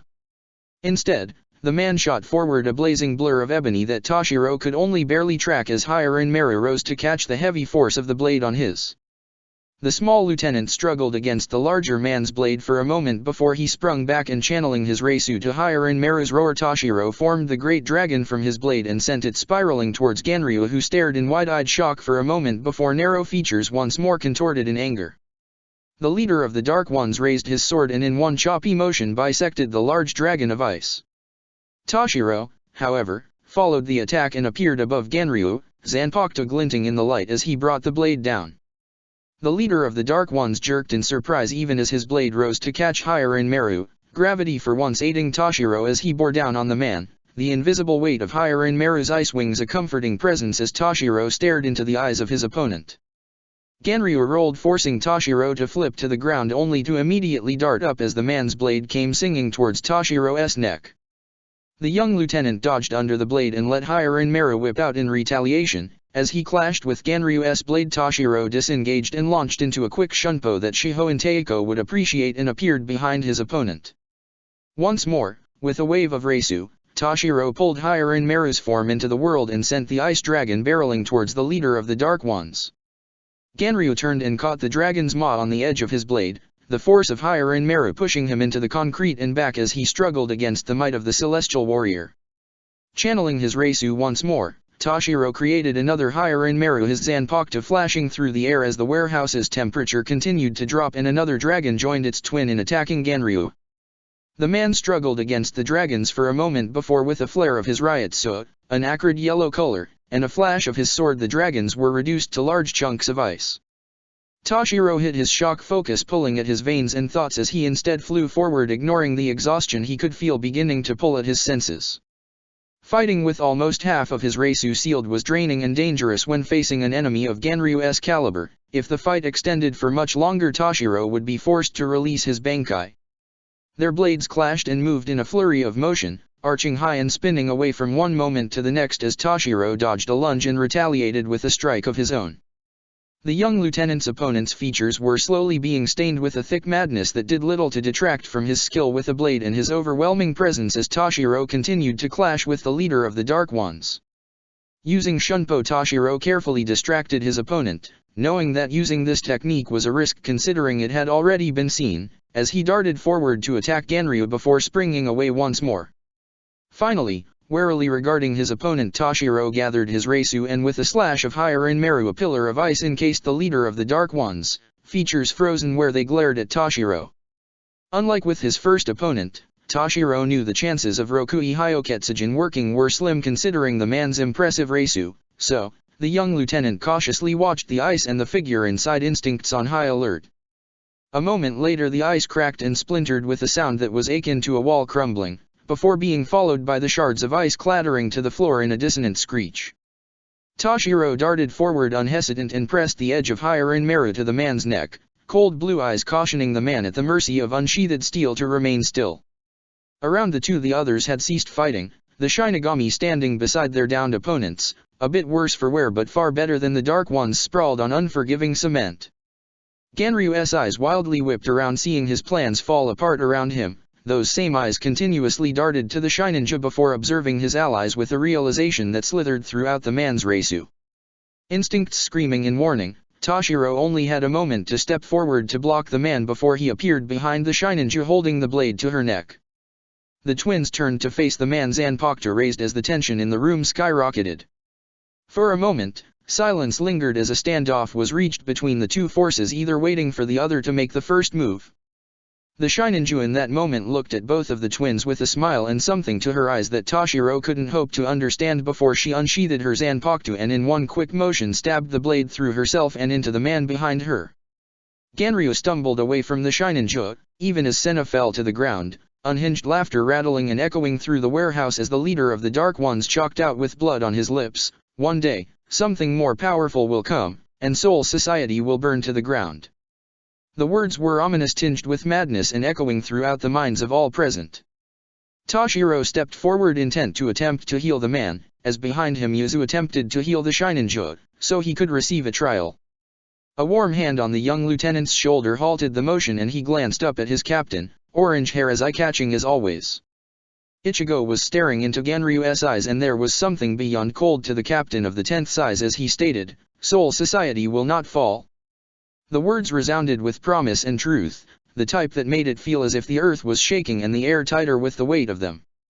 The moment left, fleeing in the next second as Ganryu fell to the ground, the last of his breath warbling out to the stunned Shinigami even as Toshiro's captain stalked forward and slid the man's eyes closed. Then the orange-haired captain rose to his feet and with exhaustion clinging to his shoulder, he crouched beside the twins, the Shininju limp in their arms. They all looked away as the twins and Ichigo left, the sounds of sobs echoing on the breeze as a fire started in Toshiro's chest and burned its way into his throat and eyes in a distinctly unpleasant manner. Slumping to the ground with an exhale, Toshiro sheathed Hiranmaru and silently thanked the spirit for protecting and guiding him in battle even as his own thoughts lingered and whispered. A moment later, Rukia plopped to the ground beside Toshiro with a half-quirked grin and blood staining the front of her Shiakusho.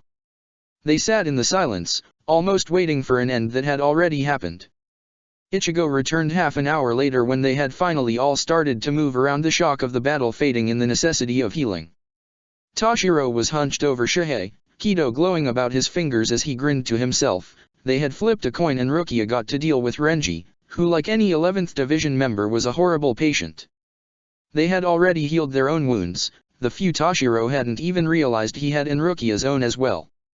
The captain of the 10th looked tired, in that way he always did after battles and after death, but there was something like relief to his features as he surveyed his comrades, determined eyes sweeping over their forms. No one asked what had happened to the Shininju, and though Toshiro had suspicions he did not question his captain as the man crouched beside him and aided the lieutenant in healing Shihei. "I'm proud of you, Toshiro, you did very well today." Ichigo spoke, his voice a bit rough with emotion but honest nonetheless, where those soul-piercing eyes continued to focus on Shihei. Toshiro nodded, a frown quirking his lips as guilt burrowed its way beneath his skin, and he replied, "But I allowed Ganryu to escape. It was my fault that—" "It wasn't your fault, Toshiro. I doubt any of us would have been able to stop him at that point. Regardless, everything has ended now, and perhaps for the best. Do not feel guilty. You tried your best and you fought valiantly. If you hadn't distracted him in the first place, the situation could have become dire." His captain spoke, sternness and gentleness a strange lilt in his voice as his reisu warm and soothing rushed over Toshiro in a way that he could feel the protectiveness Ichigo harbored for his friends and family.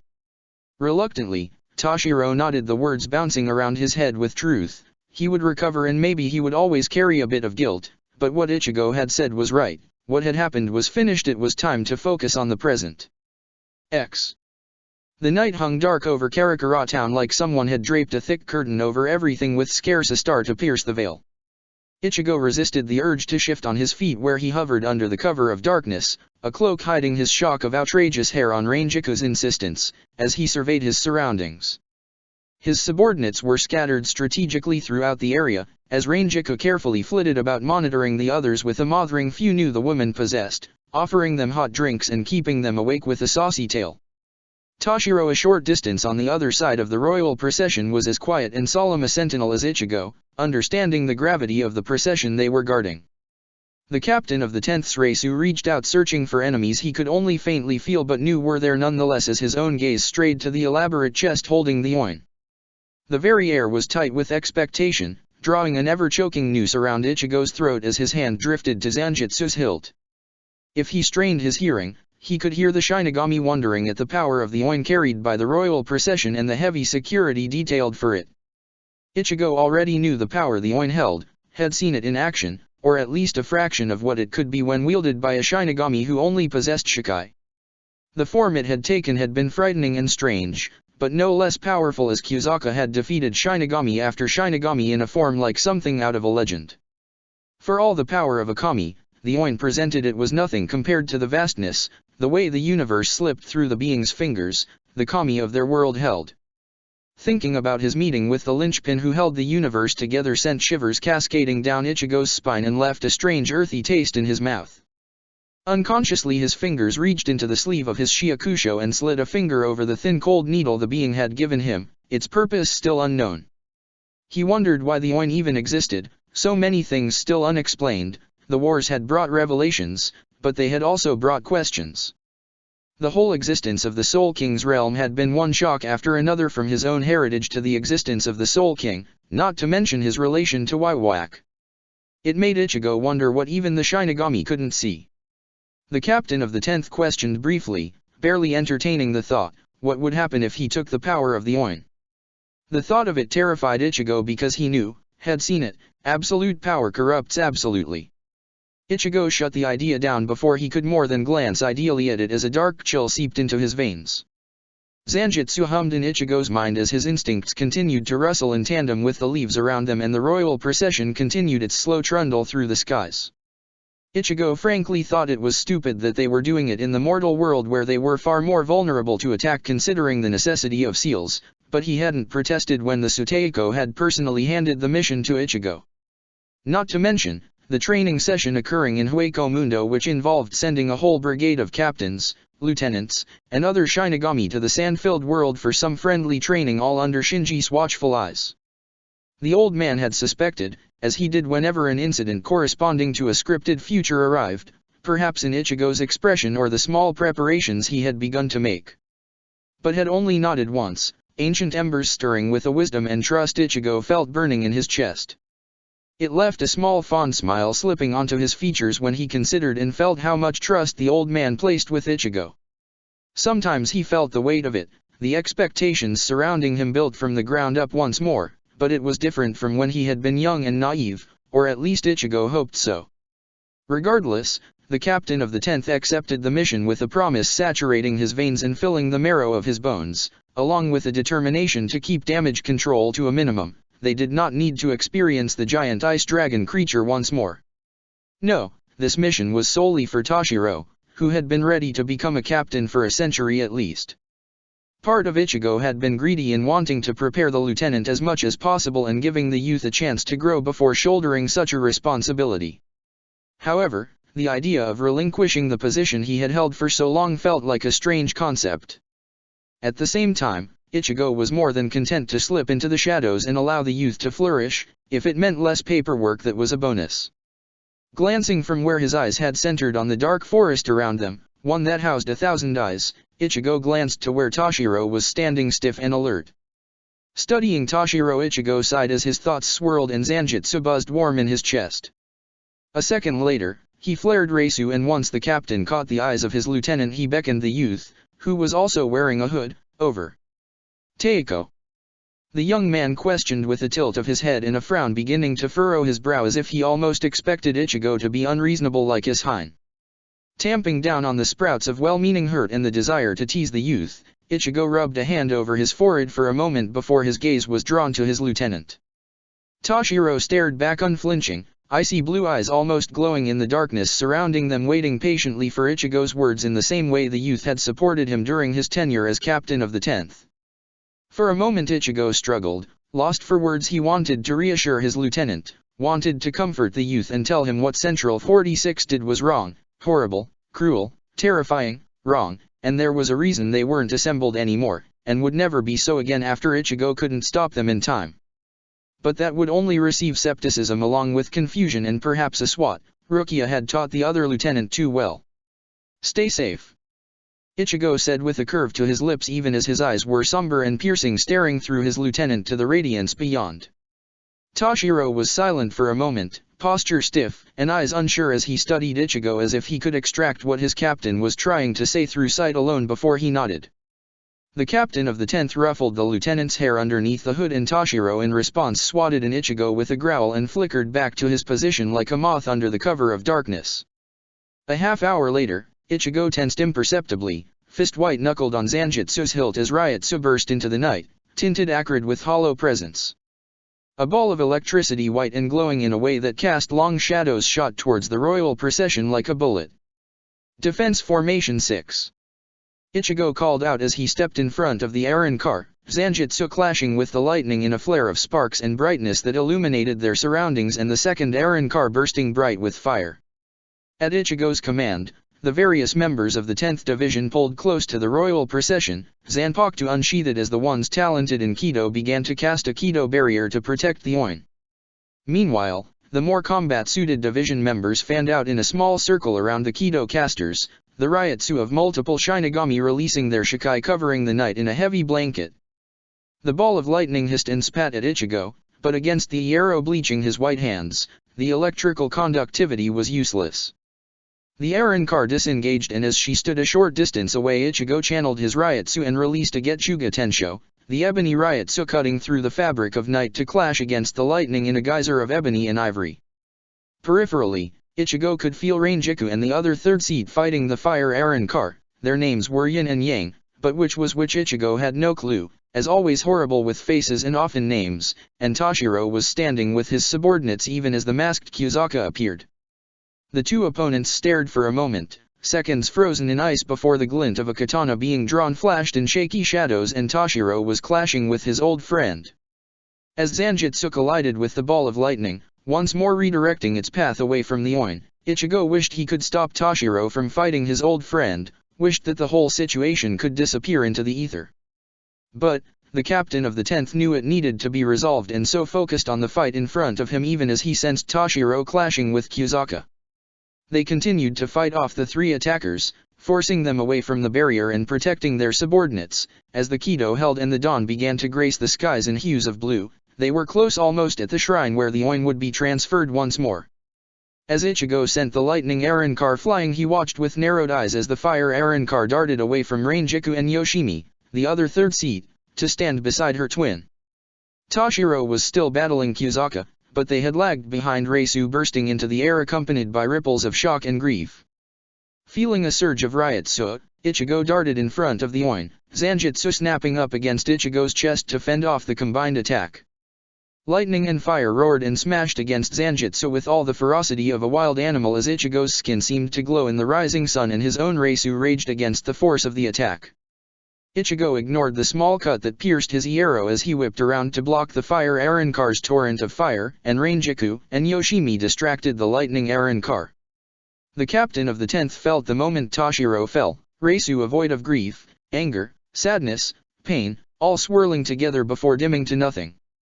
Viciously Ichigo ignored the intense urge to search for his wayward lieutenant as they slowly descended towards a shrine well hidden amongst the surrounding forest. He knew he couldn't search for his erstwhile lieutenant while defending the Oin. In the end, Ichigo couldn't let Kyuzaka capture the powerful object, even if it meant he couldn't support Toshiro how he wanted to. Flaring his Reisu once in warning to his subordinates, Ichigo channeled his Reisu, ebony spiking along Zanjitsu before with a grin that was all teeth the captain of the 10th released a Getsuga Tensho that seemed to cleave the skies in two. The twin Eren car were forced to flee and Ichigo caught sight of Kyuzaka, eyes wild where they stared at the Oin and the wave of Reisu surging towards him, unavoidable and all-consuming. With a last scowl, the man left in a flicker of Reisu, the morning chill clinging to the air with his departing. Ichigo's shoulders slumped as his senses continued to stretch, observing their surroundings and faintly searching even as they arrived at the shrine. The royal procession slowly touched down and with a nod to his subordinates the various Shinigami released the Kido barrier and stepped away to form a small perimeter, senses still alert and wary. It almost reminded Ichigo of the time he and the rest of the 8th Division had been forced to guard a noble, though that had been far less invigorating and more a lesson on patience. A shoji door slid open in the early rays of sunlight, Reisu leaking out to fill the space as Uratsunime Ya stepped out of the gates, eyes like flint surveying their surroundings before landing on Ichigo. The two shared a brief nod, one where Ichigo ignored flashes of memory of training in the royal palace, of discovering his true Zanjutsu. The royal guard surveyed the Oin and with a final nod at the Shinigami led the royal procession through the shoji doors, the air beginning to fill with birdsong as Ichigo's subordinates gathered close to their captain. "Teiko, Lieutenant Hitsugaya dash." Rangiku began, clear concern lingering in her tone and filling pretty blue eyes. Ichigo nodded even as his eyes swept over his subordinates assessing their conditions. He said, "I know, Yoshimi, please organize a search party to see if you can find Lieutenant Hitsugaya. I doubt you will. The rest of you please return to Soul Society and recover from the mission. Rangiku, please carry my request for a captain's meeting when I return to the Suteiko. You all did very well today." His subordinates smiled at Ichigo with a warmth to their features that Ichigo could feel stirring in his own chest, even as a worry for their lieutenant lingered as well. Nodding once in dismissal, Yoshimi began to organize a search party and Rangiku after a long look gathered the rest of the Shinigami to return to Soul Society. Running a hand through his hair, Ichigo displaced his hood and basked in the early morning sunlight for a quiet moment before with a sigh he turned his attention to Karakura. He would need to speak to Kisuke briefly, and then check with Yoshimi's likely unsuccessful results, and then explain the situation to the captains. It was always one headache after another in Ichigo's life. X. Chapter 68, Cicatrize. X. Yuzu stared from the doorway at the Shinigami lying unconscious in the guest bedroom that Ichinii used whenever he visited. The young lieutenant, Toshiro, if they remembered correctly, and they only remembered because he looked close to them in age, had been found by Karen early that morning passed out on the sidewalk and dripping blood. Warning bells had been ringing in both twins' minds at the sight of the white-haired young man, and Karen hadn't hesitated to sneak the lieutenant into the guest room. Their mother likely knew they were harboring an undead lieutenant of a military organization considering her impressive Reisu sensing abilities. But she hadn't said anything, which both twins were thankful for considering their father's reactions to the mere thought of a boyfriend, overdramatic and loud. The blonde twin had spent most of the morning healing the various wounds decorating the lieutenant's body while Karen went to scout for information from Urahara. It perhaps would have been best if they both had gone to talk to the cunning scientist who liked to run laps with his words and easily irritated Karen, but Yuzu needed to stay with her patient. Karen had returned, as expected, in a right fit, glowering at the slightest movement, and had grudgingly relayed the news on Yuzu's insistence. It turned out that Ichinii division had been guarding a highly valued object of the Soul King called the Oin as it was transported to another location. Along the way, they had been attacked by an unknown faction, and during the battle, the lieutenant had disappeared. The 10th Division was still searching for their missing member even as they investigated the faction that had attempted to steal the valuable object. The revelation that the Shinigami unconscious in their guest bedroom was missing had sparked a whispered argument about whether to reveal his location so his division could retrieve him. Yuzu had at first thought it was best to contact Soul Society, but Karen had pushed and growled that they should wait till the lieutenant woke up. What Kisuke revealed wasn't always the whole story in the end. Reluctantly, the younger sibling had agreed, acknowledging to the approving hum of their Zanpakuto that it was also far too likely their older brother was meddling again. A flicker of Reisu, like embers sparking in the hearth, flared behind Yuzu, and she pivoted to glance into the steely eyes of her twin sister. Karen had a half-frown marring her features, eyes troubled and darkening like an oncoming storm where they stared past Yuzu into the guest bedroom. The younger twin could understand her sister's train of thought, could almost feel it echoing at the back of her own mind sometimes. She was unhappy, for a multitude of reasons from plotting to inevitability. Reaching out, Yuzu tangled her fingers with Karen's and flashed her older sister a reassuring smile, one that promised everything would turn out all right in the end. They had the power to protect their family, and their friends. If Ichigo's lieutenant needed them, they could afford to offer their assistance. The tense line of Karen's shoulders visibly slumped at the wordless reassurance, and her lips quirked up briefly before silver eyes narrowed once more, darting past Yuzu and into the guest room.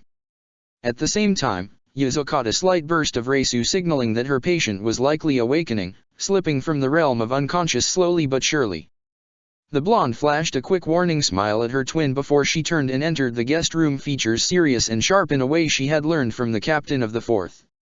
Anohana Teiko was an amazing healer, and beyond that, she managed to tame the many rambunctious members of the Godii 13. She was one of Yuzu's role models, and many had come to bemoan such Toshiro was lying on his back staring at the ceiling with cloudy eyes, likely still mostly unconscious and just becoming aware of his surroundings. When Karen had brought the lieutenant in, he had radiated a deep grief that reminded Yuzu of the time where they almost lost their mother. That same grief was still there beneath the surface, and it drew a frown unconsciously to Yuzu's lips.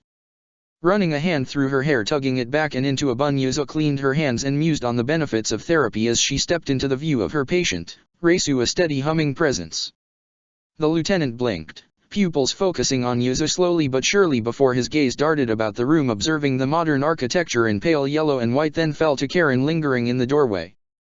The lieutenant made to speak before grimacing, and Yuzu smiled encouragingly as she handed the white-haired youth a cup of water and answered, "Karen found you passed out on the street last night, near bleeding out. I've healed most of your major wounds, but your Ryotsu is still depleted, so I would recommend waiting before engaging in battle soon. Your squad has apparently sent out search teams, and from what we've heard they're only looking to recover you." Toshiro blinked blankly at Yuzu, likely struggling to process the information as he continued to wake up. Yuzu muffled the urge to giggle at the youth's flabbergasted expression and instead gently set the glass down. After a moment, the lieutenant gingerly pushed himself into a seated position with Yuzu's help, hand reaching unconsciously for his Zanpakuto as he said, "Thank you for your aid, Kurosaka-san. Have you alerted Soul Society to my location?" "You can call me Yuzu, Lieutenant-san. We haven't alerted Soul Society, but if you would like us to." Yuzu replied with a warm smile, ignoring her overprotective sister hovering in the background with a scowl and an aura worthy of a something demonic. A watery smile slipped onto Toshiro's lips before he shook his head and pushed aside the covers. The blonde immediately stepped in front of her patient, eyes sharp and cutting even as a pleasantly cyanide smile laced her lips, and she cautioned, "Now Lieutenant-san, I think it would be best if you rested for a little while longer. I understand you likely have pressing matters to attend to, but you've just woken up and I would appreciate it if you don't ranger yourself so soon." The youth took one look at the aura flooding the room and surrounding Yuzu before he weakly nodded and slipped once more under the covers. Karen's cackling filled the room, and Yuzu threw her sister a smile that silenced the laughter before settling beside her patient once more. A peaceful silence filled the room, and after a minute Karen plopped onto one of the spare couches, a sports magazine clutched in her hands, even as ever-cautious shifty eyes peered over the edge of the magazine. Yuzu ignored her sister's humorous actions and continued checking over the young man, hands aglow with Kido, who was studying his hands and the hilt of his Zanpakuto with a lost look to his eyes. The young woman's heart went out to the lieutenant. She didn't like seeing people in pain, emotional or physical, and if she could do anything to help the youth then she would. It was why Yuzu was training to be a nurse. She wanted to help people, and the easiest way was through healing. "Is everything alright, Lieutenant-san? You don't have to speak if you don't want to, but sometimes talking helps, and my mother always says that talking and a good meal is always the best medicine." Yuzu trailed off with an abashed smile, realizing she was beginning to blabber a bit, as she tended to do whenever she was focused on something. The lieutenant attempted to hide a small smile, something genuine that reflected in his eyes, at Yuzu's words, and quietly he responded, like a spring thaw, "Toshiro, you can call me Toshiro Yuzu-san. I met an old friend from my past. We had the same Zanpakuto, and Central 46 decreed we had to battle to the death. Kusaka was murdered, and yet he's alive. I don't know how, but I know it's my fault he died." Yuzu frowned, a brief acknowledgement of happiness at receiving permission to call the lieutenant by his first name that was quickly overshadowed by the sympathy sprouting in her chest and the desire to help the lieutenant. Toshiro glanced at Hirin Mara with a tormented expression, as if he was considering committing seppuku over his guilt. It made the situation stark and real at that moment. "It wasn't your fault. If you're going to blame anyone, blame those bastards at Central 46, not yourself. You're honorable, Toshiro, I can tell that much, and that isn't just Ichieni's influence. There is no way that you willingly attacked your friend. He died and now he's back. You can apologize, you can say you're sorry 1,000 times, but if he doesn't accept it, you can't change his mind. If you hold on to that guilt, those negative emotions, you'll just suffer, and your friends will as well.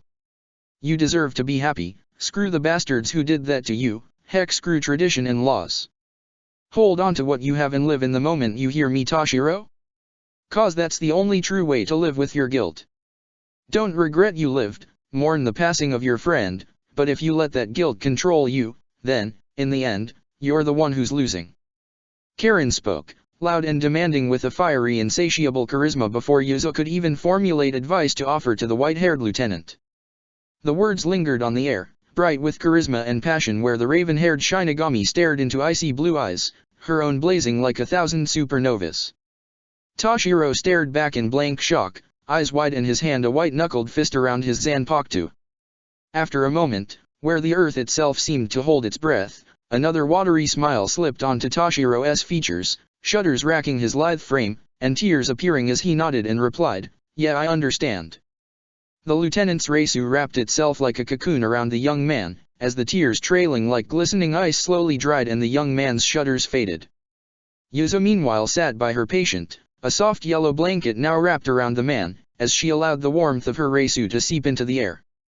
Part of Yuzo wanted to slap her sister for metaphorically and emotionally ripping the bandage off the issue, while another part of the younger twin wanted to stare in awe at her sister's ability to drive to the heart of the matter in a few words and make it as so simple.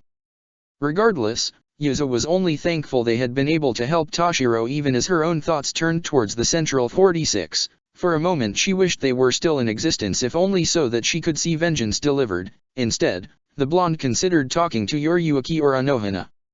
"Thank you, both of you. I know if I was with Teiko he would have done much the same, though probably with far more fighting and bruises than necessary." Toshiro spoke, voice rough with emotion but clear in its honesty accompanied by a rueful and knowing smile. Karen nodded once in agreement muffling her amusement, reisu roaring with it, even as Yuzo grinned at the mention of their older brother, who was definitely a sadist and would totally beat the lieutenant into submission of the truth.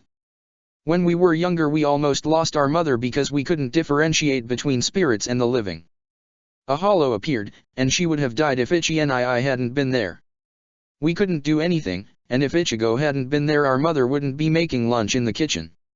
If we had held on to that guilt we wouldn't be able to move forward. I think Ichigo is an expert at moving forward regardless of your history."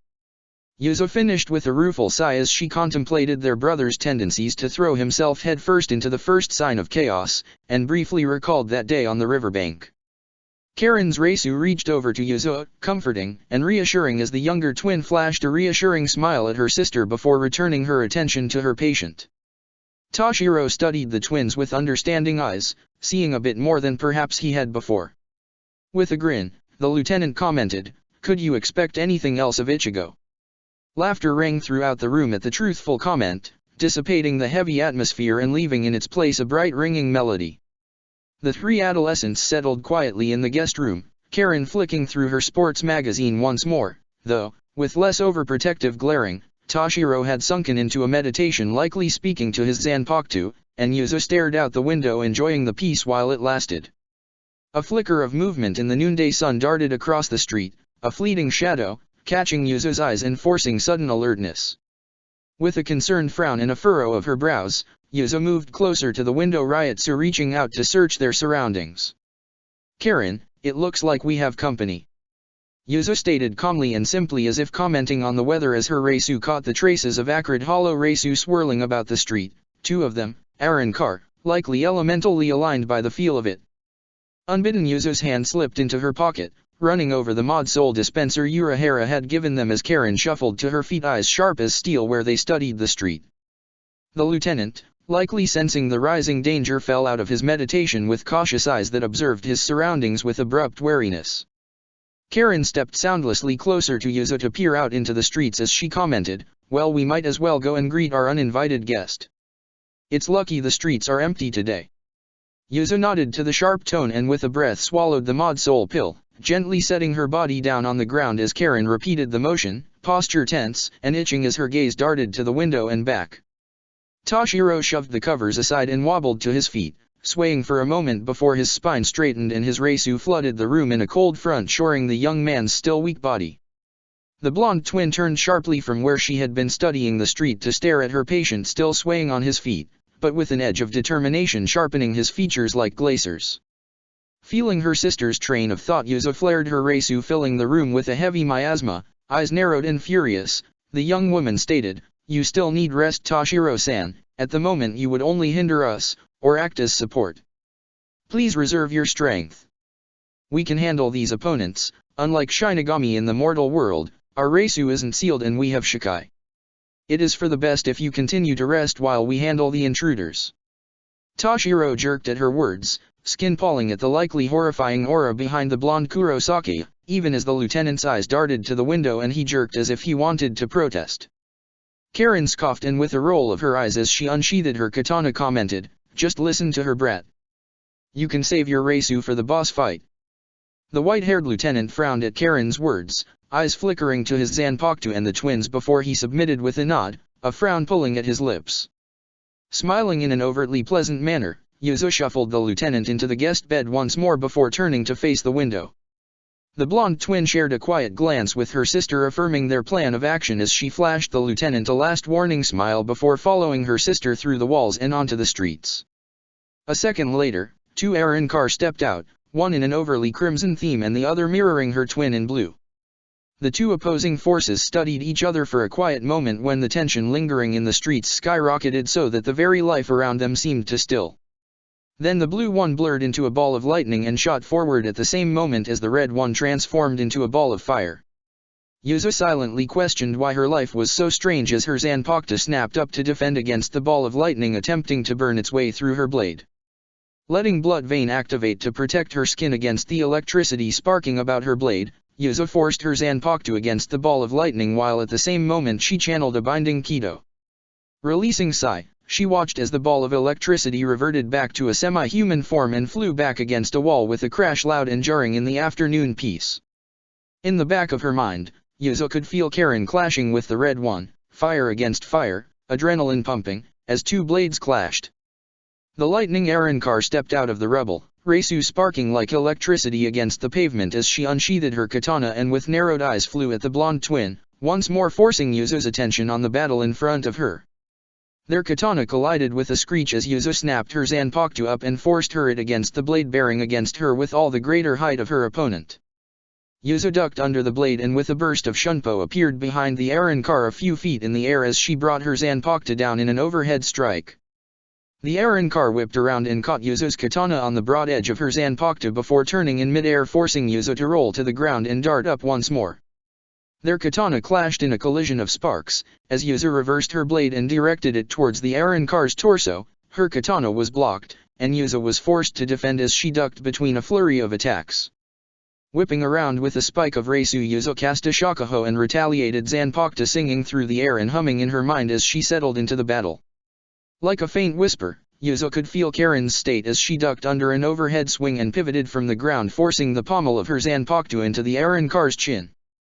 It had been distracting the first time they had fought together, feeling vaguely the other twins' actions almost mirroring your own, but eventually, they had settled, and it eased a small knot of tension and worry in Yuzo's chest to feel her sister's state while they fought. As the blue Aaron Carr across from the blonde twin shouldered out of the rubble of the neighboring house, she was ignoring the guilt in face of surviving. Yuzo shared a quick glance with her sister. One that affirmed they needed to fight their opponents together, where they would be stronger, and be able to finish the battle soon. It would also allow for Yuzo to provide support and Karen to worry less about defense. So, as the blue Aaron Carr shot towards Yuzo with all the force of a freight train, the blonde Shinigami stepped aside and let Karen catch the ball of lightning on her blade. With a burst of shunpo, Yuzo appeared beside Karen and let her Zanpakuto snap up against the ball of fire, scorching the air in waves of heat.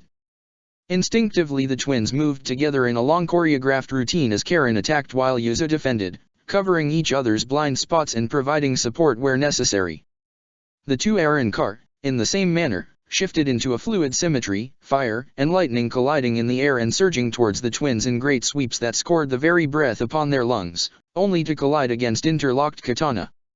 Panting for breath, Yuzo ran a hand through sweat-soaked hair and traded a glance with her sister, one of sharp determination reforged into rough-cut diamond.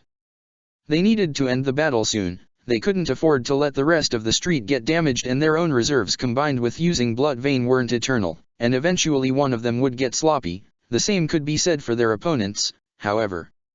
With an agreeing nod as the two Aaron Carr stepped forward, the twins channeled their Reisu.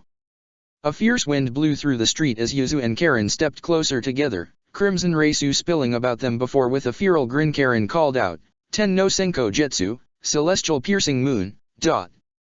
A brilliant column of Reisu enshrouded the twins, spilling about the air in heavy gales before diminishing to nothing as the two Arrancar warily watched the silhouettes become clear in the piercing afternoon sunlight. Yuzo couldn't hide the small smile threatening to spill across her face at the feel of their Shikai wrapping around them, the duality of their Zanpakuto's voice echoing their excitement in their minds as the metal gauntlets covering Karen's hands and the elegant weight of the gunbei in Yuzo's hands grounded the twins to the moment. The Arrancar were still only for a moment at the sight of the twins' Shikai, and the distinct lack of katana before they charged forward once more, lightning and fire spitting about the street. Karen rushed forward to meet them and caught the edge of the blue Arrancar's blade with her left hand even as she was ducking away from the red Arrancar's katana and using her purchase on the sword in her hand to launch into a roundhouse kick. The thing most people didn't understand about Karen was that she liked to use her hands. She was tactile by nature. She had grown up on the streets using her fists to beat up the local yakuza and whoever else challenged her. Using a katana had come naturally to Karen, but in the end, Yuzo's older sister would always prefer to fight with her fists, but when fighting against Shinigami who almost solely used sharp weapons, bare fists weren't an option, hence their Shikai. The same could be said for Yuzo, who had always preferred to fight from a distance and to provide support to her friends. A bow, however, was a bit obvious, and the gunbei was an alternative that both deceived her opponent and allowed Yuzo to both support and heal. As Karen ducked under an overhead swing from the red Arrancar, the blue one attempted to launch forward at the raven-haired Shinigami. Frowning, Yuzo balanced the large fans in her hand and with a surge of Reisu sent the heavy blade fan flying. The gunbei slashed in front of the lightning Arrancar, deflecting her katana and exploding in a burst of red Kido, forcing the lightning Arrancar to collide with the already damaged, and luckily abandoned house, across the street. In the same moment, Karen pivoted under an overhead swing and with a surge of Reisu thrust her fist into the fire Arrancar's stomach, steam arcing around the fist even as the Arrancar joined her twin in the rubble. The Kurosaka siblings waited tensely for a moment to see if their opponents would rise, Reisu strung still upon the air and the adrenaline running through the veins heightened every shift of debris. With a crash, a wave of lightning and flames combined surged towards the twins from beneath the wall, swallowing the street and reaching towards the sun. Tugging on her Reisu where it attempted to escape in mild exhaustion, Yuzo raised her fans and stepped in front of her sister, forming a half-circle that diverted the brunt of the attack away from the twins and forced it to disperse. The twin Arrancar stepped out of the rubble, blood leaking from a multitude of small lacerations as in sync they hefted their katana and launched forward.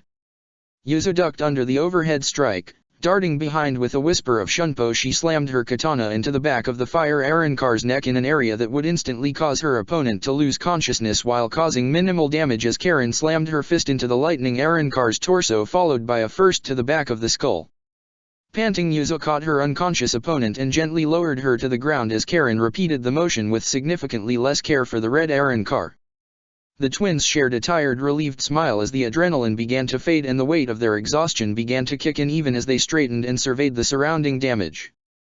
Muffling a sigh, Yuzo cast a binding Kido on each of the Arrancar as Karen pulled out her phone and dialed Urahara-san who would deal with the Arrancar, and the damage their fight had caused. "I'm going to go check on Toshiro-san," Yuzo stated softly, knowing her sister would be twitchy after the fight, as the blonde twin turned to face their home, and the guest bedroom window. Karen made a vague noise of agreement where she was standing guard over their opponents, eyes hard where they flickered between Yuzo and the streets before softening slightly in acknowledgement. Entering the guest bedroom with a gratuitous use of shunpo, Yuzo surveyed the empty room and let a clear frown settle onto her lips accompanying the furrow in her brow as she noted her missing patient. Running a hand through her hair, Yuzo observed the lieutenant had left a note, along with his badge, and couldn't help but think what Karen would say in the situation. With a concerned curve to her lips, Yuzo plotted the lieutenant's demise for the next time she saw the white-haired youth and thought that perhaps they should have informed Ichigo if only to avoid the whole situation. It was peaceful in the clearing, the kind of tranquility that seeped into your skin, simply flowed through oneself and invested a sense of timelessness. It was quiet, interrupted only by the gentle melody of the wind, and Toshiro's thoughts. The earth was rich below him and around him, nature blossomed, but his attention remained solely on the stone in front of him, smooth like marble but with all the appearance of a river stone. It had one name carved into the sheer surface. A katana lay in front of the stone, the wood of its sheath glinting in the sunlight as a sliver of steel reflected Toshiro's visage. Idly the young man shifted, one hand straying to brush over the bandages binding his chest, and the large gash beneath it pulsing with the beat of his heart. This was where they had trained in their spare time, where they had laughed and debated over theory, or why the academy needed to fire a certain teacher or hire a new one. Toshiro had wanted to save Kyuzaka, some part of him desperate for things to return to the simplicity of childhood, of not worrying about anything beyond the next exam or what Kido they would cover next. But another part of Toshiro, the one that was weathered by his experiences, knew that unlike the multiple factions they had converted to Soul Society or at least made allies of, it wasn't possible to do so with Kyuzaka. Madness had already curled into the fiber of his old friend's being, traced in every too-deep line of his face. Toshiro had apologized when they had met in the warehouse, begged forgiveness, and for the man to return to Soul Society. But he hadn't been able to dissuade his friend from his quest for godhood. Kyuzaka had stared at Toshiro for a long moment and his eyes had glinted as if in some new device to gain the oin before their twin Zanpakuto had clashed. It had been exhilarating and terrifying in the same measure. Kyuzaka's time in Hueco Mundo had given his technique something primal and unrestrained, but it couldn't compare to Toshiro's years of experience and the existence of his Bankai. And maybe that was what still hurt beyond the acceptance that some things were inevitable, that he had apologized and could do nothing more, the injustice of it all. If Central 46 had never decreed their duel, then Kyuzaka would never have died in the first place, but then again perhaps jealousy and resentment would have festered in the end. He just wished that the battle had ended differently. If he could have, Toshiro would have saved Kyuzaka, would have avoided the way the man left an obvious opening, and returned him to Soul Society. Toshiro could still see the moment, almost in slow motion, the blood, higher and merry roaring in his mind, the last words, and tears. What had happened, was what was done. Toshiro couldn't go back to a week ago and tell himself to stay with the Kurosaka twins, if only to avoid the fierce berating he had received from Yuzo, tell himself not to enter the warehouse, to instead send someone else. A part of the white-haired Shinigami hoped his friend had finally found peace. It made it easier to deal with, even with the acceptance he had gained at the end of the battle. Perhaps they had both known that they were past the point of no return. Kyuzaka hadn't wanted to return to Soul Society, not when all his objectives were dust in the wind, so he had decided to end it. A feint followed by an opening and too much momentum, and Toshiro could swear he still felt the blood on his fingers, heard last words resonating on the wind. Higher and Meru made a vague snuffling sound in the back of Toshiro's head. The guardian spirit had been quiet, respectful of Toshiro's fond reminiscing and grief-laden mourning, but had likely decided his wielder had moped for too long. Blinking, the white-haired Shinigami returned his attention to the stone in front of him. Carefully he ran a hand over the rough stone, feeling the texture and engraving the carved words into his mind. Kyuzaka's death was symbolic in a sense, the death of his past and the acceptance of the present to move forward into the future. They had both known what the mission had represented, Ichigo likely long before anyone could even guess. It was always that way with the orange-haired Shinigami, eyes knowing but not twinkling with the knowledge. Toshiro wasn't completely certain how he felt about it. On one hand, he was ready for the challenge it presented, the chance to broaden his horizons and perspective as well as earn respect from his peers. On the other hand, it was an immense responsibility, where the weight of those depending on him was his to carry. He would need to make executive decisions that were conscious of everyone's safety and needs. But Ichigo had been training Toshiro to be a captain for years, even if no one had realized till recently.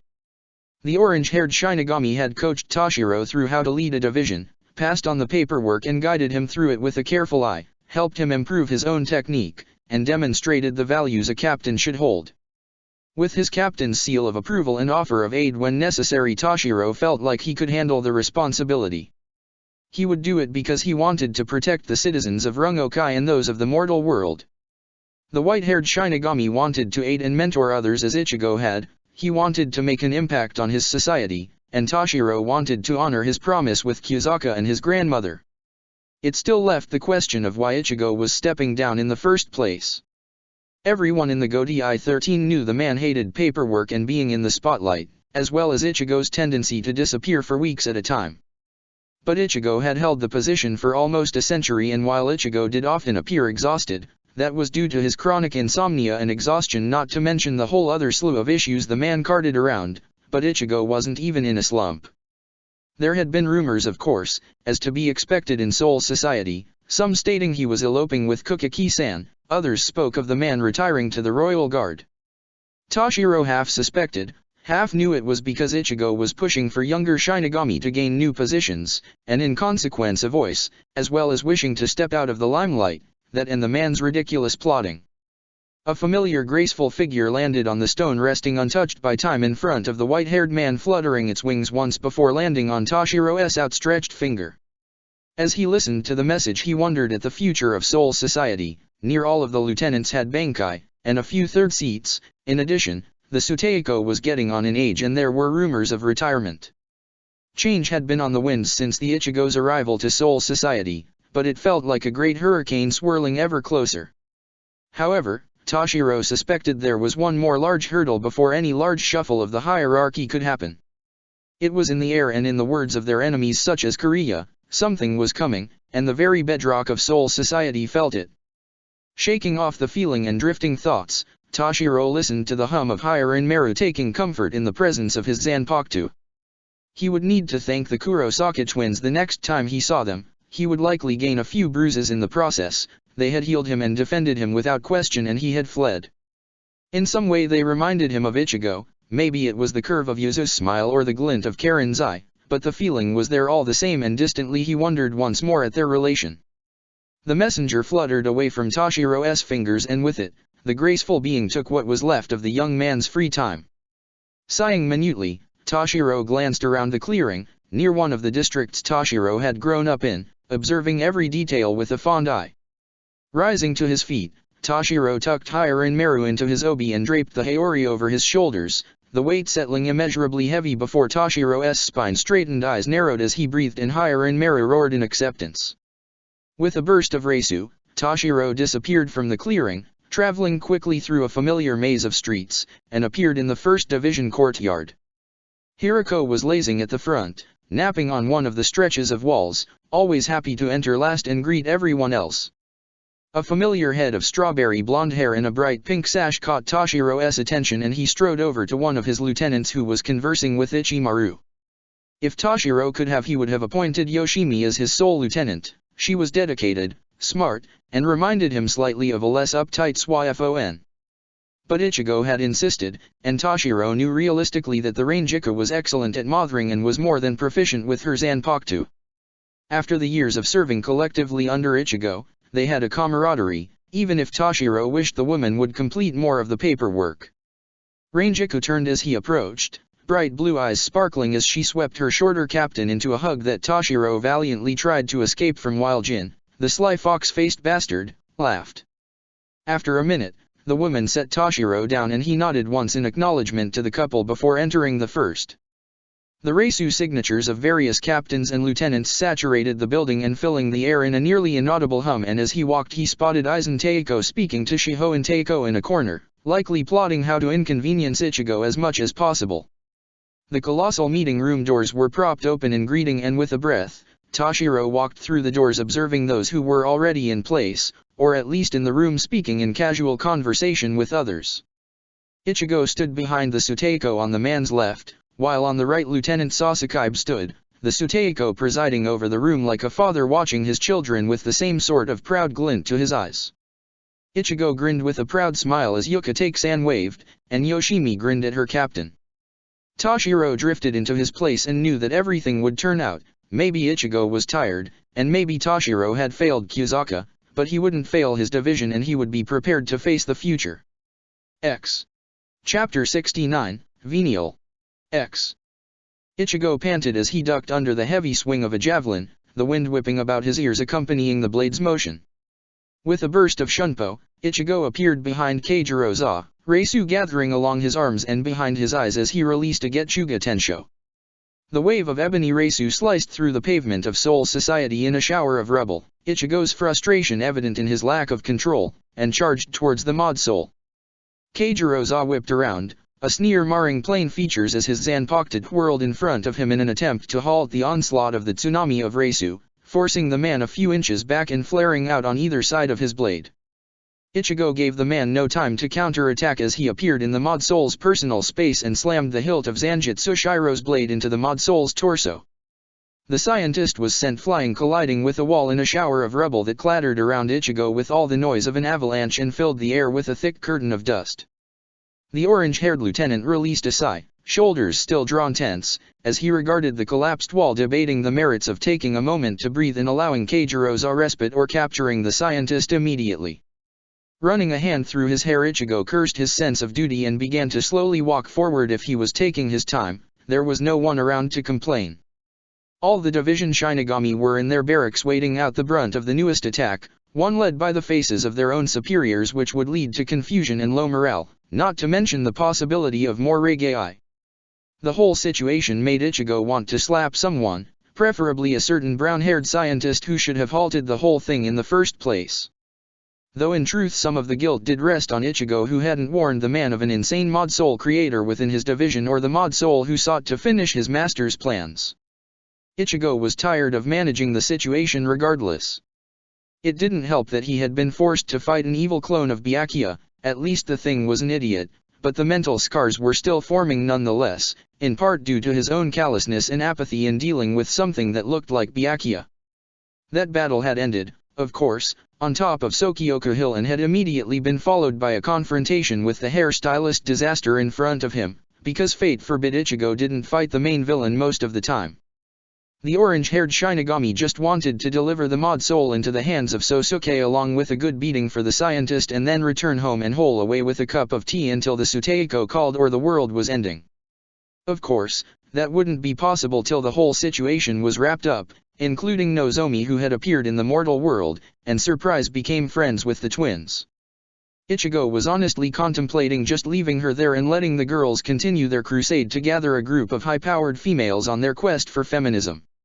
It would probably be easier in the end. The orange-haired Shinigami only hoped the others had dealt with the rest of the Regai. At the least, it would provide the upper hierarchy with knowledge of each other's weaknesses, so they could better defend each other in battle. As the lieutenant reached the collapsed wall, dust still lazily billowing in the wind, the rubble shifted and Keijiroza flew out of the ruins with a strike of Reisu that pounded like a headache in Ichigo's skull.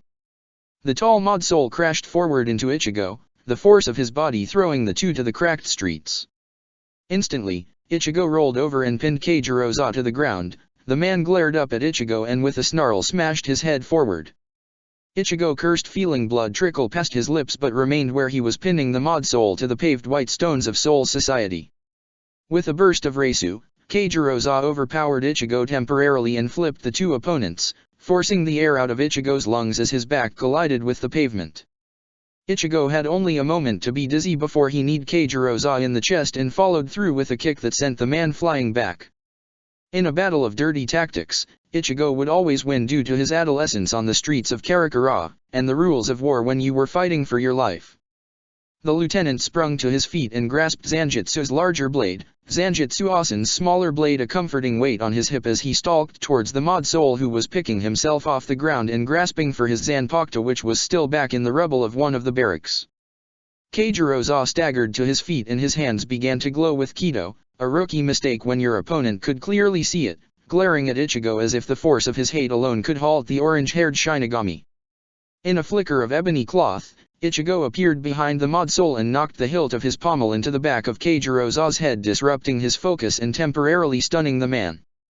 With a wobble, the mod soul fell back into Ichigo's arms, and briefly he contemplated if he had used too much force before acknowledging there was likely pre-existing head trauma from colliding with a wall. Exhaling deeply, Ichigo let Zanjutsu Reisu sweeping beneath his skin as he heaved the unconscious man over his shoulder, and with a flicker of Shunpo made his way to the 12th Division, where he could sense a few of the upper hierarchy clustered around a certain scientist. Evenly Ichigo paced over the terracotta rooftops, keeping a peripheral eye on his unconscious victim as he had a minor existential crisis of realization. After this, the only faction left that had appeared in Ichigo's own timeline was Kokuto and his hellish mission, which Ichigo had already begun to plan how to deal with. It involved the Vizard and Urahara's genius. There were also the Fullbringers, but Ichigo wasn't sure whether they would make an attempt to seek revenge on Soul Society immediately. The twins weren't exactly open about their status as substitute Shinigami, nor was Soul Society weakened. In fact, they appeared stronger than ever, so whether Jinjo would make a move was undetermined. After that, would be the Quincy invasion. Memories flashed through his mind's eye as bright as a solar flare and just as blinding in its intensity, and Ichigo was forced to pause for a moment before he could continue. Something inside Ichigo, a very small part of him hidden behind layers of age, was happy that it was finally happening, that they were reaching the metaphorical end at last. No more factions hell-bent on the destruction of Soul Society and its Shinigami. The majority of Ichigo, however, was utterly terrified of what it would bring. He could only hope he had prepared his comrades for the true might of the Quincy and the destruction they would bring. With a whisper upon the cobblestones, Ichigo landed in front of the 12th Division and continued past the beehive of Shinigami scurrying about the front entrance, who spared only cursory glances towards Ichigo before returning to their work. The lieutenant walked through cool climate-controlled hallways, ignoring the strange sounds that jumped from the walls as he made his way to his friend's Reisu signature. Sosuke was standing in what was generally considered his office but was more of an open laboratory with a desk at the very back in shaded darkness for dramatic effect.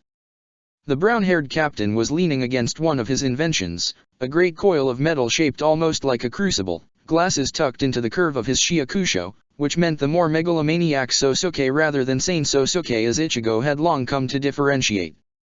The scientist was speaking to Byakuya, who had yet to visibly notice Ichigo, Yumi Chika, who was likely doing Kenpaku's duties, and Rose, who leaned all sinew grace against the desk with a slight frown. There was also a body on the ground in a pinch to Sosuke's brow. The captain was the first to notice Ichigo, pausing mid-explanation to observe the orange-haired Shinigami, who could only ever be one person, hovering in the doorway. Receiving a nod, Ichigo entered the room and carefully picked his way through the mess of wires and other haphazard things that were strewn about the floor to stand just outside the small group of Shinigami. Byakuya stared at the scientist for a moment before his gaze drifted to Ichigo, allowing his eyes to survey his partner in a cursory search for injuries. His gaze paused on the unconscious Mod Soul slung over Ichigo's shoulder for a moment, and then with an elegantly raised brow, eyes like piano wire connected with Ichigo's own. Concern filtered across the captain of the Sixth's angled features, and Ichigo knew without a shadow of a doubt that he would be talking about his battle with the Kukaki clone that night. The orange-haired Shinigami awkwardly waved with the hand not supporting the body thrown over his shoulder as Rose's attention along with Yumi Chika's drifted to the newest addition in their merry get-together.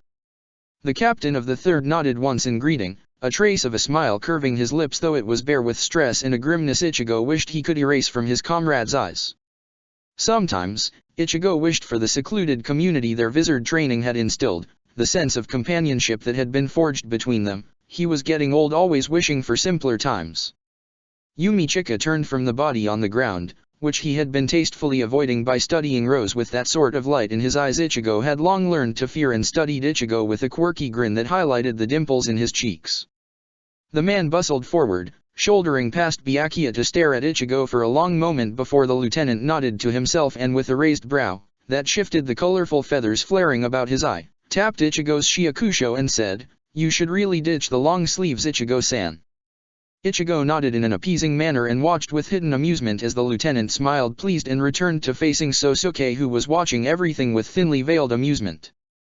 Rolling his shoulders, Ichigo carefully set Keijiroza on the floor near his creator, before with a raised brow directed towards the scientist watching everything with a smug air Ichigo questioned, "So Sosuke, how is the situation?" "One that was totally avoidable in the first place, because I know you keep watch over your subordinates, unlike some powerful Shinigami." The captain of the 12th flinched, a very slight movement but more than enough of a tell to Ichigo, who had known the scientist for many years, accompanied by an impression of a frown one might see on Roman statues.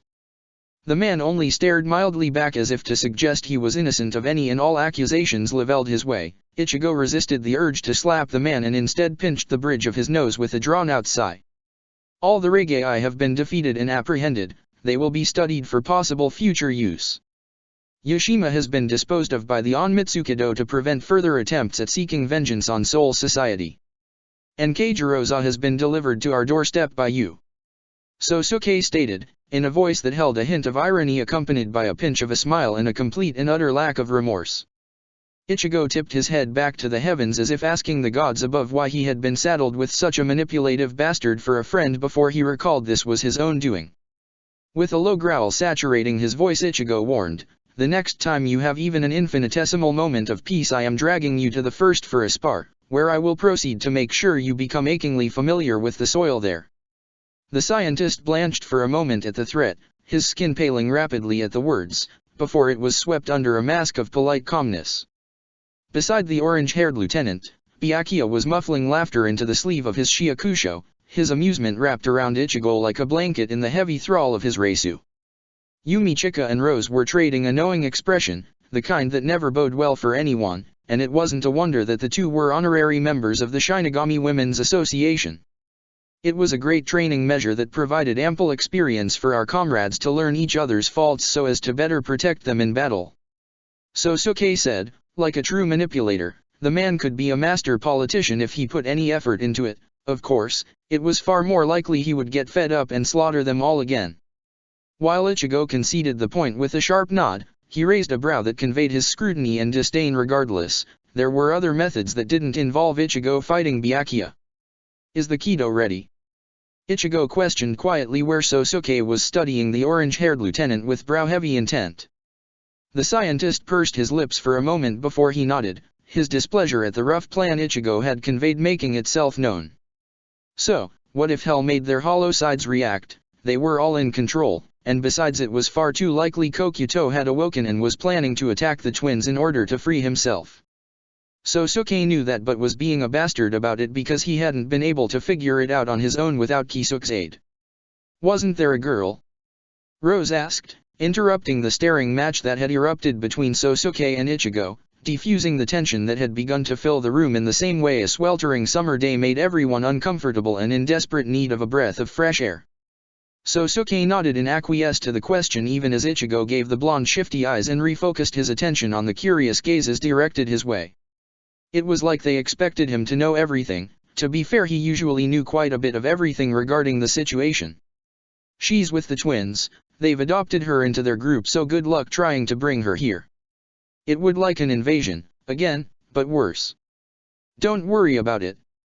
Ichigo answered with a half shrug while Yumi Chika looked vaguely enamored with the idea of the twins and their friends, in the way that conveyed interest and a wish to travel to the mortal world. Rose nodded his thanks, surveying the bodies on the floor with a sharpness to his gaze that left the echo of a haunting dissonance in the air. It made Ichigo wonder what the blonde was recalling or thinking of. Sosuke frowned, though it was more of a pout, at the blatant hands-off Ichigo had delivered to the scientist, but Ichigo ignored that. A groan drew Ichigo's attention to the floor where Keijiroza was vaguely returning to conscious. The others all stared at the man for a quiet moment of indecision before Ichigo, who wanted to leave the situation in the hands of Sosuke, so he could clean up his mess, stated, "I'll leave you to your fun, Sosuke. And don't forget, your first moment of peace I'm beating you into the earth for being a sly bastard." With a pointed glare at Sosuke, who had pulled on innocent airs along with his glasses, and a wave to Rose and Yumi Chika, who were making plans to go out for dinner, Ichigo turned to face Byakuya. The raven-haired captain shook his head with a fond smile at his partner's actions and began to exit the lab, Ichigo easily falling into stride as they exited the 12th. "I have to check on the Suteiko, make sure he isn't working himself to death. But then we could go home and relax. Well, I mean except for Rukia and probably Kaien because he's feeling particularly like an overgrown puppy today," Ichigo said as they stepped into the bright light of the early afternoon, capturing the pale walls of Seoul society in stark relief, something tense dropping from his shoulders as they walked down familiar streets. Byakuya hummed in agreement, a touch of a smile curling about his lips, and at that moment as the sun glinted in raven hair and they walked down the street, Ichigo felt his chest flutter. Bumping his shoulder against his partner's, Ichigo grinned at Byakuya, bright and unrepentant, and darted off in a flash of shunpo laughter, breaking free to spill into the air as he heard the captain curse behind him. Being a lieutenant was fun as it often meant fewer rules and less paperwork. Ichigo knew there was a catastrophe on the horizon, extending long spindly fingers composed of shadows towards Seoul society, knew all of what had passed and some of what could come. But he would live for now in the moment, even as he continued to plan to protect his family, to protect Seoul society. As Byakuya collided with Ichigo in a whirl of limbs, he laughed and ignored the press of memories in face of the sunlight. Hell was just like Ichigo remembered it. Well, if you discounted the hell on earth that was his life in the past that never was, dark and filled with the kind of cold that seeps beneath your skin and never leaves, the cries of the damned circling about their heads like a swarm of vultures while Shiro bristled beneath his skin. He could feel the spirit's bloodlust kindled by the very atmosphere of the realm pounding in his head, and the others sported equally grim expressions. Shinji's eyes glowed a feral yellow to match the shine of his hair, and Rose already had his mask tipped over his head as the small group of Shinigami darted away from the Kishinada, lumbering after them. They hadn't even been planning to enter Hell for a few weeks at least, a bit of a break before the next invasion, which was well deserved, but then Shuren just had to enter the mortal world in attempt to attack the twins. Urahara had intervened and used one of the seals he had created with the aid of Tessai. Hence, the Vizard gathering once more, to venture into the depths of Hell on the command of the Suteiko. Ichigo had received a large amount of skepticism, mostly from Shinji, when he had called them all together and asked them to accompany him into Hell because they were all hollow-fied Shinigami, and that seemed a slight recipe for disaster. Ichigo knew that the reason he had lost control in his original timeline had been partially due to the nature of Hell, but also largely due to the lack of communication and understanding between Shiro and himself. But unlike when he was an adolescent, he had a close relationship with his Zanpakuto spirits, and the weight of the secrets his bloodline kept no longer strained their bond. Furthermore, Hell would likely allow many of the Vizard to access their Vasto Lord form, which would be a great asset in the Quincy War, and he was plotting a slight bit. After a moment of deliberation between the Vizard, they had agreed to follow Ichigo on his meta-escapade, expressions grim but honest where they looked to Ichigo. The lieutenant knew that it had been their loyalty to him that had convinced the rest of the Vizard to accompany him, not some inane desire to fight or to see Hell, and something in his chest seemed to tumble over itself at the thought. Thereafter, Sosuke had appeared as if from thin air with a knowing grin and a way to enter Hell without using the strange gate that was hovering over Karakura town. Ichigo had spoken to the scientist, weeks in advance, knowing the possibility of having to enter Hell once more was likely, even without a gate. The two along with Tessai had begun to create an entirely new Kido for such purposes, that another Kido that would be necessary soon. When they had first entered Hell, the others had blanched at the desolation and despair that permeated the very air like the tainted scent of rotten fruit. Ichigo had moved forward, Reisu bristling beneath his skin, and the others had reluctantly followed once they had gained their bearings. The Hell Guardians had appeared a moment later, large and hulking. The great beasts had all turned as one to focus on Ichigo for an unsettling moment, staring at him silently and for a near infinity of a moment, before their gazes had turned to the others and they had lumbered forward, guillotine blades raised. The orange-haired lieutenant was just glad no one had been kidnapped to serve Kokuto's nefarious but slightly well-meant plans, and while his head was pounding and there was a tightness in his chest that reminded him of the feeling of loss, it was easily ignored in the adrenaline coursing through his veins as Mashiro bounced ahead in front of him with Kensei dutifully following along. Rose was wallowing about the nature of Hell while Love interjected. Lisa was towing Hiyori along, who was attempting to throw her sandal at the Kishinada, and Shinji was grinning like a loon beside Ichigo. It was nostalgic to be fighting with his comrades, people who in his own timeline had become closer than blood after years upon the same battlefield, breathing the same air and shedding the same sorrow. Unlike in his own timeline though, it wasn't often the Vizard as a collective were sent on missions, not when there wasn't an opponent or a war that needed a strong force to handle the situation. They were all as powerful as captains in their own right. A Kishinada appeared in front of the group of Vizard, forcing them to diverge into small groups as they flitted about like a swarm of locusts. Glowing ochre eyes centered on Ichigo, and with a shriek of wind that whipped about Ichigo's Shiakusho, the Hell Guardian swung his large blade towards the orange-haired Shinigami. Cursing under his breath, Ichigo flickered away in a burst of shunpo, tugging Shinji with him, who had been staring at the incoming blade with wide eyes that gleamed like unshorn silver in their shock. Briefly, Ichigo wondered if the Kishinada considered him a sinner and were hence focusing their efforts on himself. They wouldn't be wrong, Ichigo supposed. He had spilled so much blood enough to drench the fields he had fought in. He had done immoral acts in the name of war, in the name of surviving, but that no less excused the truth, even if war did indeed make monsters of everyone. Oi king, ya ain't a sinner, ya more like a dem martyr. Stop with the stupid self-doubt, ya idiot. Shiro chided, dual-tone voice rasping and echoing through Ichigo's thoughts along with the general feel of the spirit's warmth. Asen hummed in agreement, the Quincy spirit quiet and reserved as of late due to the nature of the coming war. Ichigo broadcasted his gratitude for the spirit's reassurance. He knew the crimes of his old life, but he had sought forgiveness and repentance. There was a reason that if possible Ichigo sought allies over enemies. The Vizard regrouped under a small outcropping, not easily noticeable and temporarily out of view of the Kishinada. Currently, Their mission was to find the escapees and deal with them if possible before they could enter the human world again. Ichigo wondered whether they would stumble blindly onto them, or if Kokuto would make an appearance once more. How did it happen last time? Shinji questioned softly where he had squished beside Ichigo, wary eyes surveying their surroundings before flicking to regard Ichigo with a flash of teeth. For a minute Ichigo stared in incomprehension because he was very certain he would recall telling Shinji the truth. It occurred to him then that Kisuke and Sosuke had probably told the man, either that or they had dropped enough hints. Shinji wasn't a genius, but he was damn cunning when he needed to be.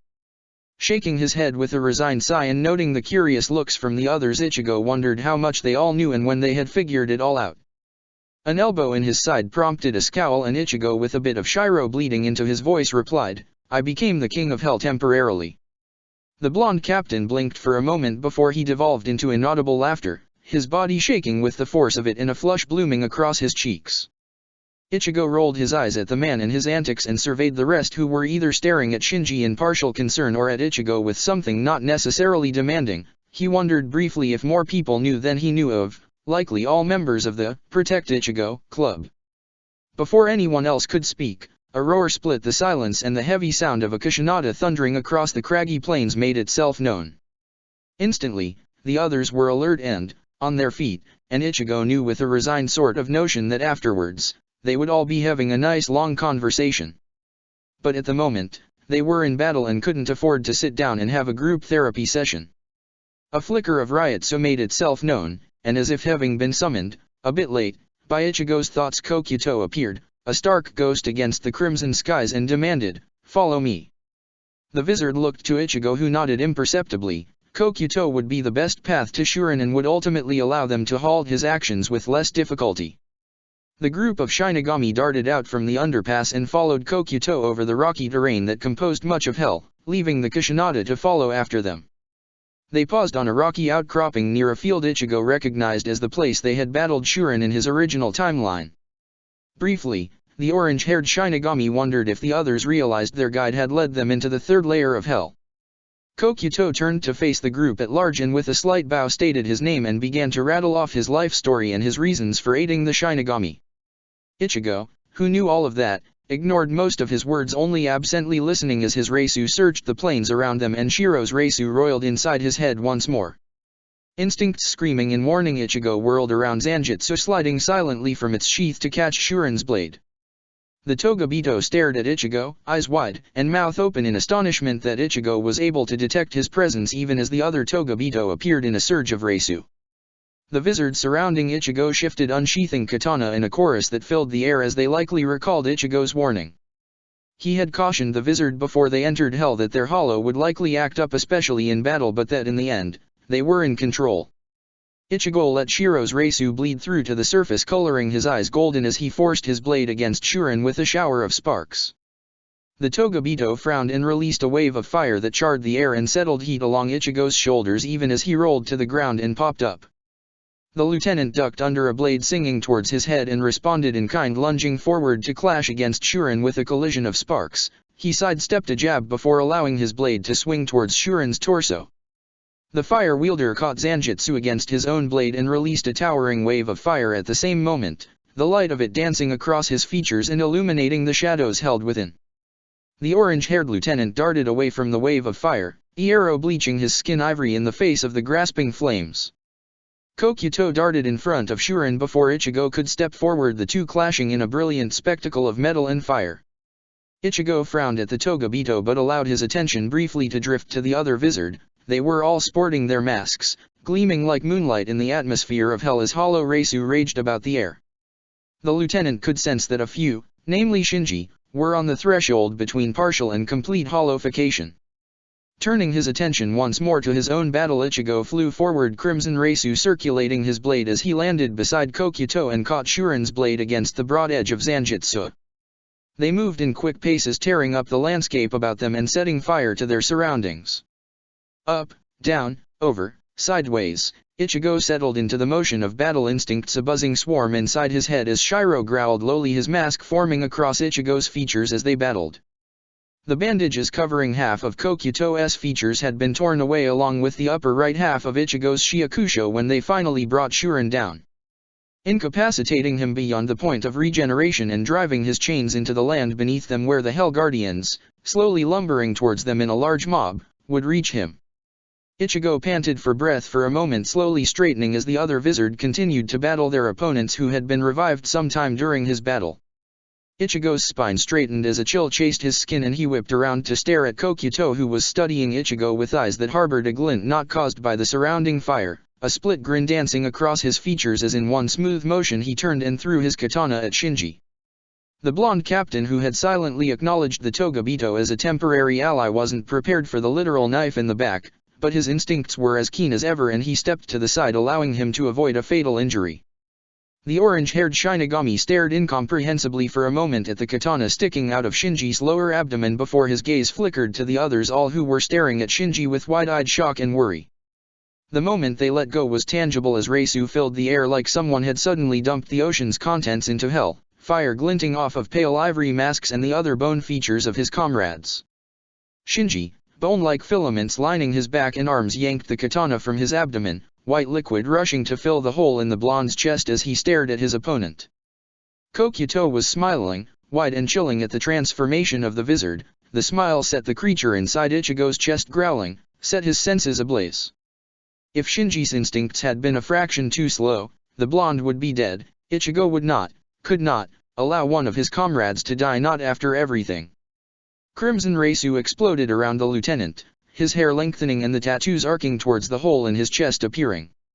"Let's show him why we don't mess with our family king." Shiro growled, rage saturating their veins, and Ichigo grinned beneath the cool mask covering his features. Kokyuto had made a grave mistake in attacking one of Ichigo's friends, and as he bent his head, a zero forming at the point of his horns, Ichigo knew he wouldn't live to regret it. X.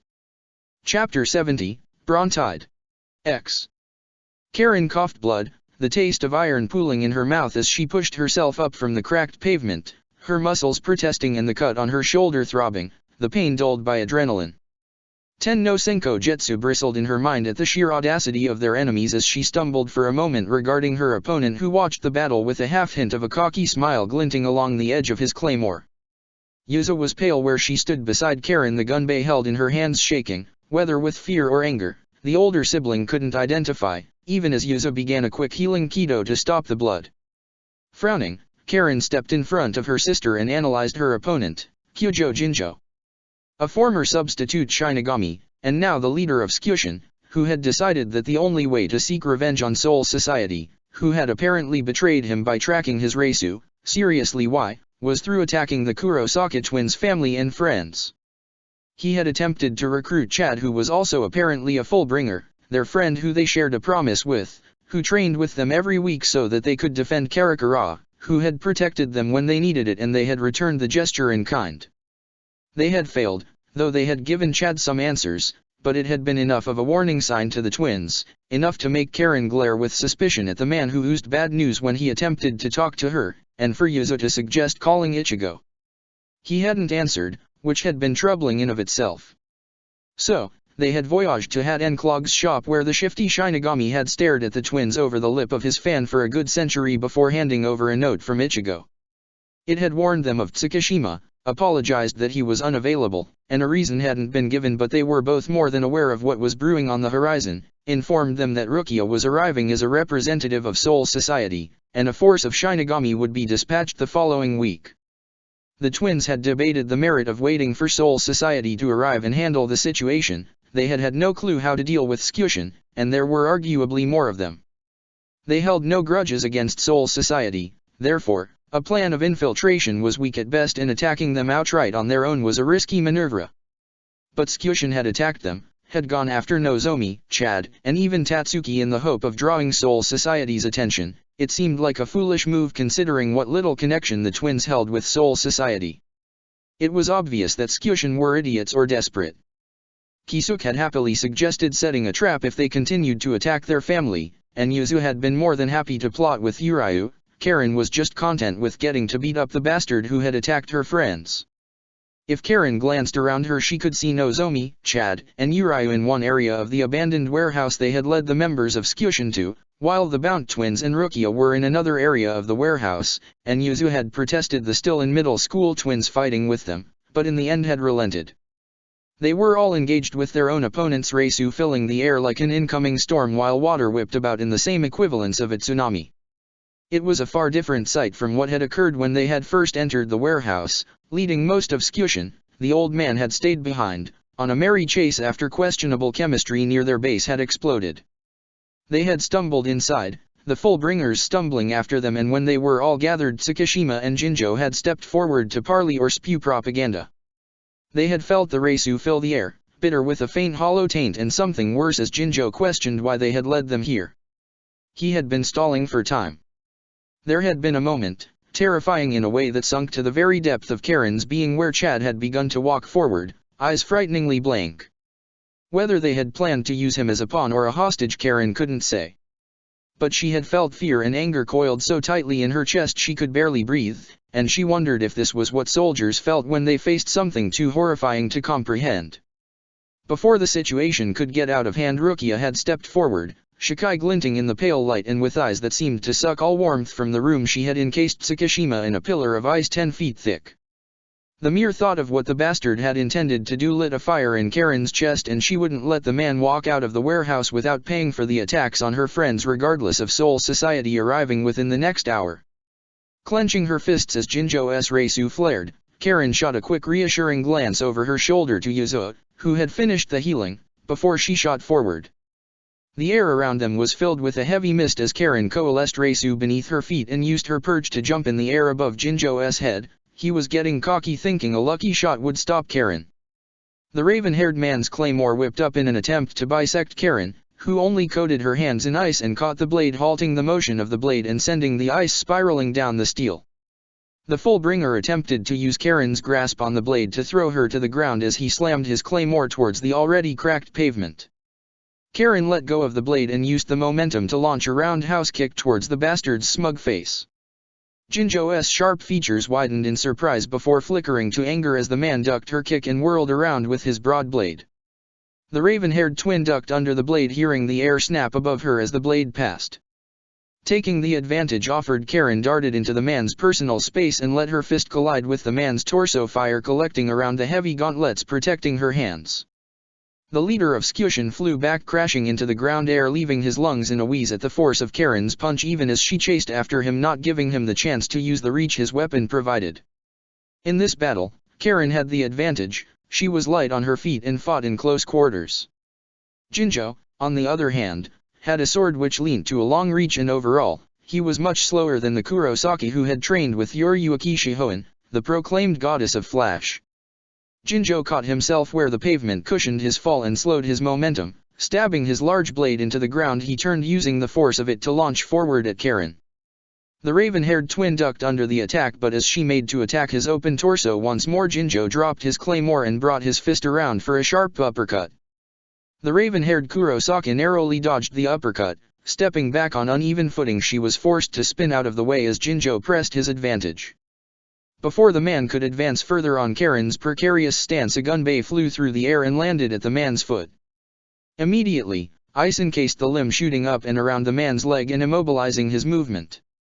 Jinjo snarled and with the broad end of his blade shattered the ice, revealing the gash the blade fan had left in his leg. Karen didn't give the man a chance to recover as she flashed a grateful smile at her sister and surged forth. She landed on the Fullbringer's blade as he attempted a hasty swing, and when he moved to slam the blade into the ground, Karen shot forward and launched a quick combo targeting the man's head and torso before darting out of range as the man attempted to elbow her. As Karen skidded across the warehouse floor, Jinjo swung his blade out to the side, vermilion energy crackling along the blade like lightning and casting the planes of his face into harsh light. With a crackle of energy, the man brought his blade down towards Karen and a torrent of screaming green energy shot towards her. Karen mused for a spare second on dodging the attack, but knew that would cause greater amounts of damage and could cause a distraction or hurt her friends. Instead, Karen raised her fists and crossed them, forming an X as the wave of Reisu slammed into her gauntlets. As the energy dispersed around her gauntlets, their Zanpakuto practically crowing in triumph, Karen glimpsed a shadow behind Jinjo before Yuzu appeared as if from thin air. Jinjo straightened from his attack only to feel the press of a blade fan at his throat. Yuzu, standing behind the man using Reisu to elevate her to his height, had a furrow between her brow and clenched teeth. That was the thing when they fought. Most people forgot Yuzu in the heat of battle, and when the twins were fighting, they weren't going to fight clean. They were women and their opponents were more often than not males, which often left a power imbalance. They underestimated the twins and that was their mistake. No one said a word, the sound of fighting still echoing throughout the large warehouse space, as Jinjo stood still, the blade resting a hair's breadth away from his neck as the twins remained cautious. In a flicker of movement, Jinjo slammed his elbow into Yuzu's torso, sending the blonde flying back to collide harshly with the ground. "Yuzu!"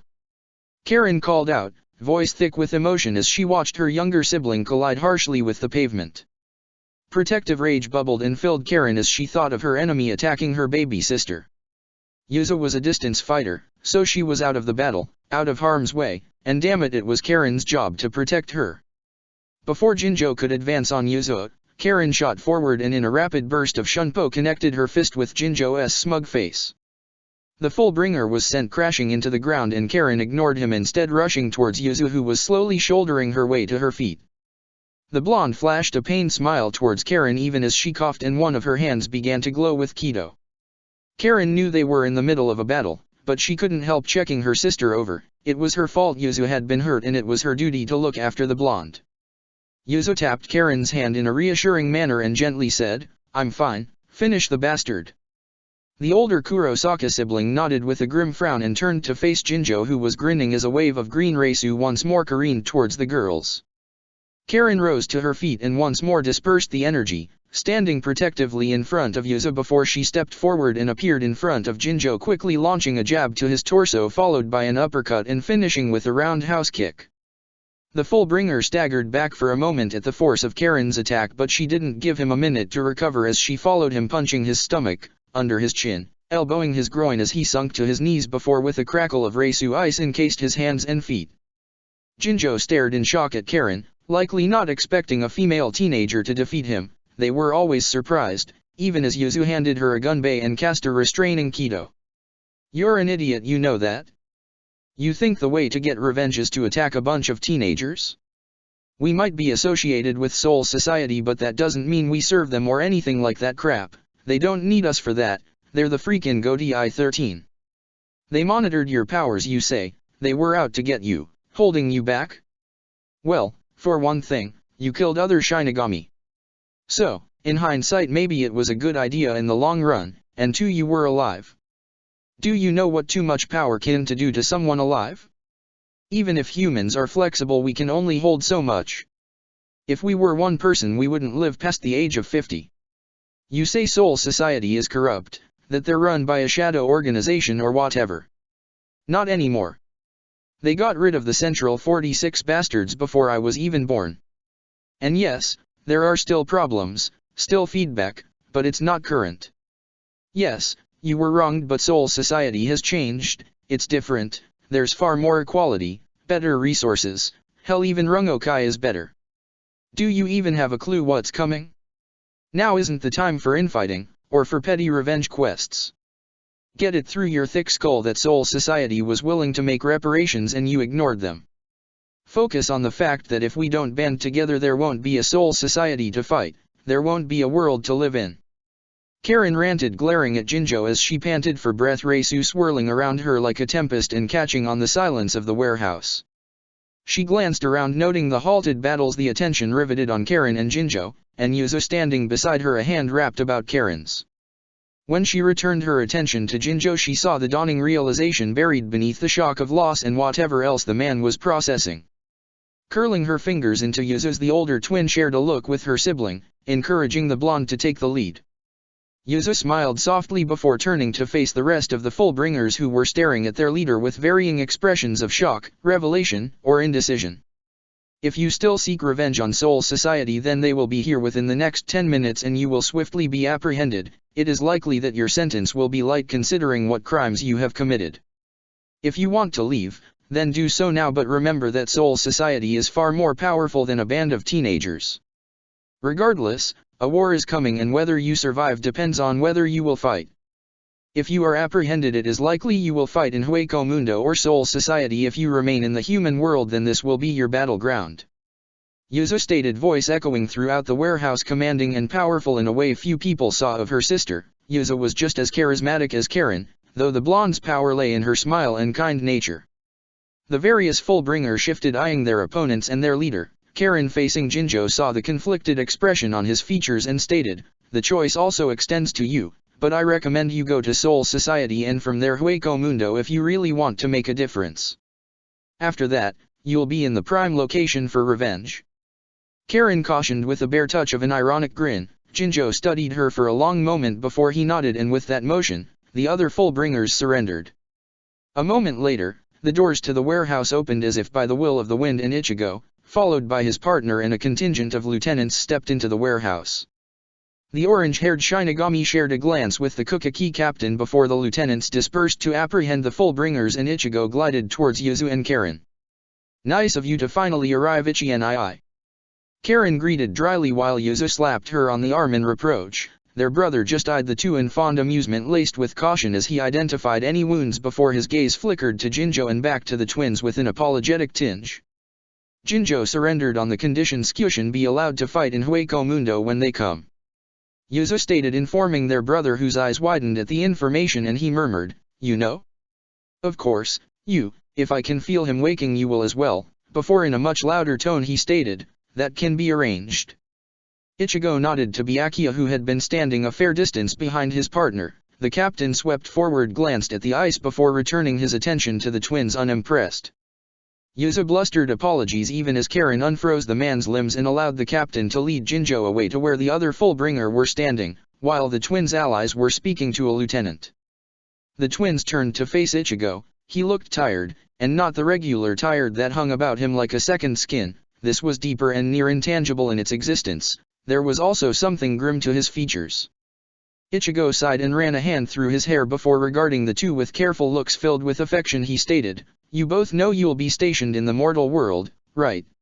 They nodded. They didn't like it, but they understood. He continued, Kisuke will be briefing you once the plans are ready.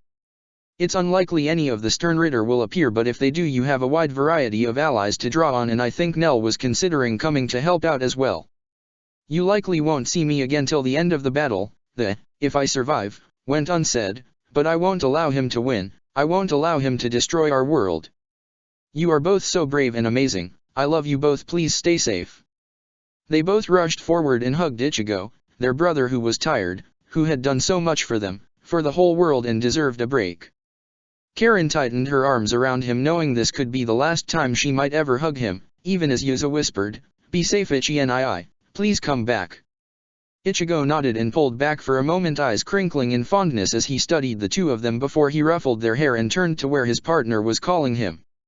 Yuzu entangled their fingers together, sharing a sad smile, and Karen could only nod in understanding even as their spirit hummed in their minds and the future lingered on the horizon.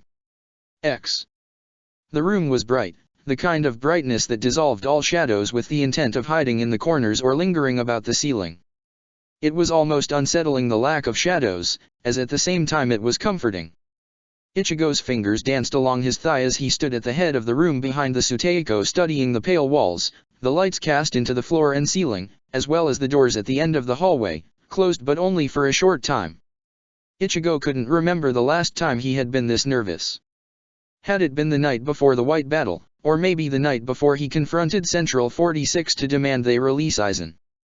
Regardless, there was a nervous energy pillaging his system and circling his thoughts as he watched the empty room, his eyes occasionally straying to the broad shoulders of Yamamoto, who watched the doors from beneath heavy brows and had allowed Ichigo to lead the meeting. The doors shuddered open slowly and quietly as if an exhale of air, almost too quiet for the pleasant afternoon lingering outside of the isolated room. One by one the captains and lieutenants of the Godi 13 entered, gathering around the long table and the folders placed there without words but accompanied by curious and concerned gazes, most directed towards the Suteiko, but some towards Ichigo. The orange-haired lieutenant had debated waiting for the meeting, prolonging it for his own sense of sanity, but they couldn't delay any longer. He could feel the Quincy King awakening fully, like a slow-burning fire filling his veins in a call that tugged from his stomach and lurched about his heart. The Quincy were coming, and Seoul society needed to plan, needed to prepare. They had been preparing for years without knowing, training, working on their defense, making allies, but now was the time for revelations, for solid plans and strategy. Ichigo shifted on his feet, resisting the urge to run a hand through his hair as he regarded the various Shinigami gathered together. The Suteiko glanced briefly over his shoulder to stare at Ichigo, smoldering eyes warm where they gazed at the young man before the elder nodded and turned to face the Shinigami. With a slam of his staff against the floor, the already dense silence seemed to thicken, cloying around Ichigo like a summer heat as the attention of the various Shinigami was directed to the front. Sosuke wordlessly stepped out of the rows of captains and pressed a thin seal to the door, a shimmering blue barrier flickering into existence for a brief moment before disappearing. It felt like there was something stuck in Ichigo's throat, thick and heavy with the weight of secrets that had been told to only a select few as he went over the words in his mind. The orange-haired Shinigami had debated not telling them all, waiting till after the war to inform them, when it would be safer, and there would be no chance of the Quincy extracting the knowledge. But Ichigo knew that death would extend its hand to any of his friends regardless of the most strategic of plans. Ichigo didn't want his friends, comrades, allies, to die not knowing the truth. The lieutenant could feel eyes on him as he stepped in front of the Suteiko, watchful and questioning, some understanding as he faced people who he had known for 2 lifetimes, who had fought with him countless times. Taking a deep breath, Ichigo began. About 1 month from now the Quincy will attack under the leadership of Jaha-bok. Ichigo paused as pandemonium rang out at his statement, disbelief lingering upon the air like a bitter pill to swallow. Once everyone had quieted once more, glancing towards Ichigo, he continued, I know this because I am from the future. Or rather a future. Again, chaos broke out, this time accompanied by shouts of disbelief, people declaring he was crazy, and others calling him a liar. Ichigo stood there quietly and waited, noting those who studied him under a new lens, piecing together little tidbits and clues that spanned hundreds of years. Some of them shared triumphant glances as if they had known all along or were happy that Ichigo had finally revealed the truth. The Quincy are dead, they haven't been around since the 1000-year Blood War. They're all dead. Someone protested, and Ichigo was almost certain it was the other 2nd Division lieutenant, who was part of the Onmitsukido and prided themselves on information gathering.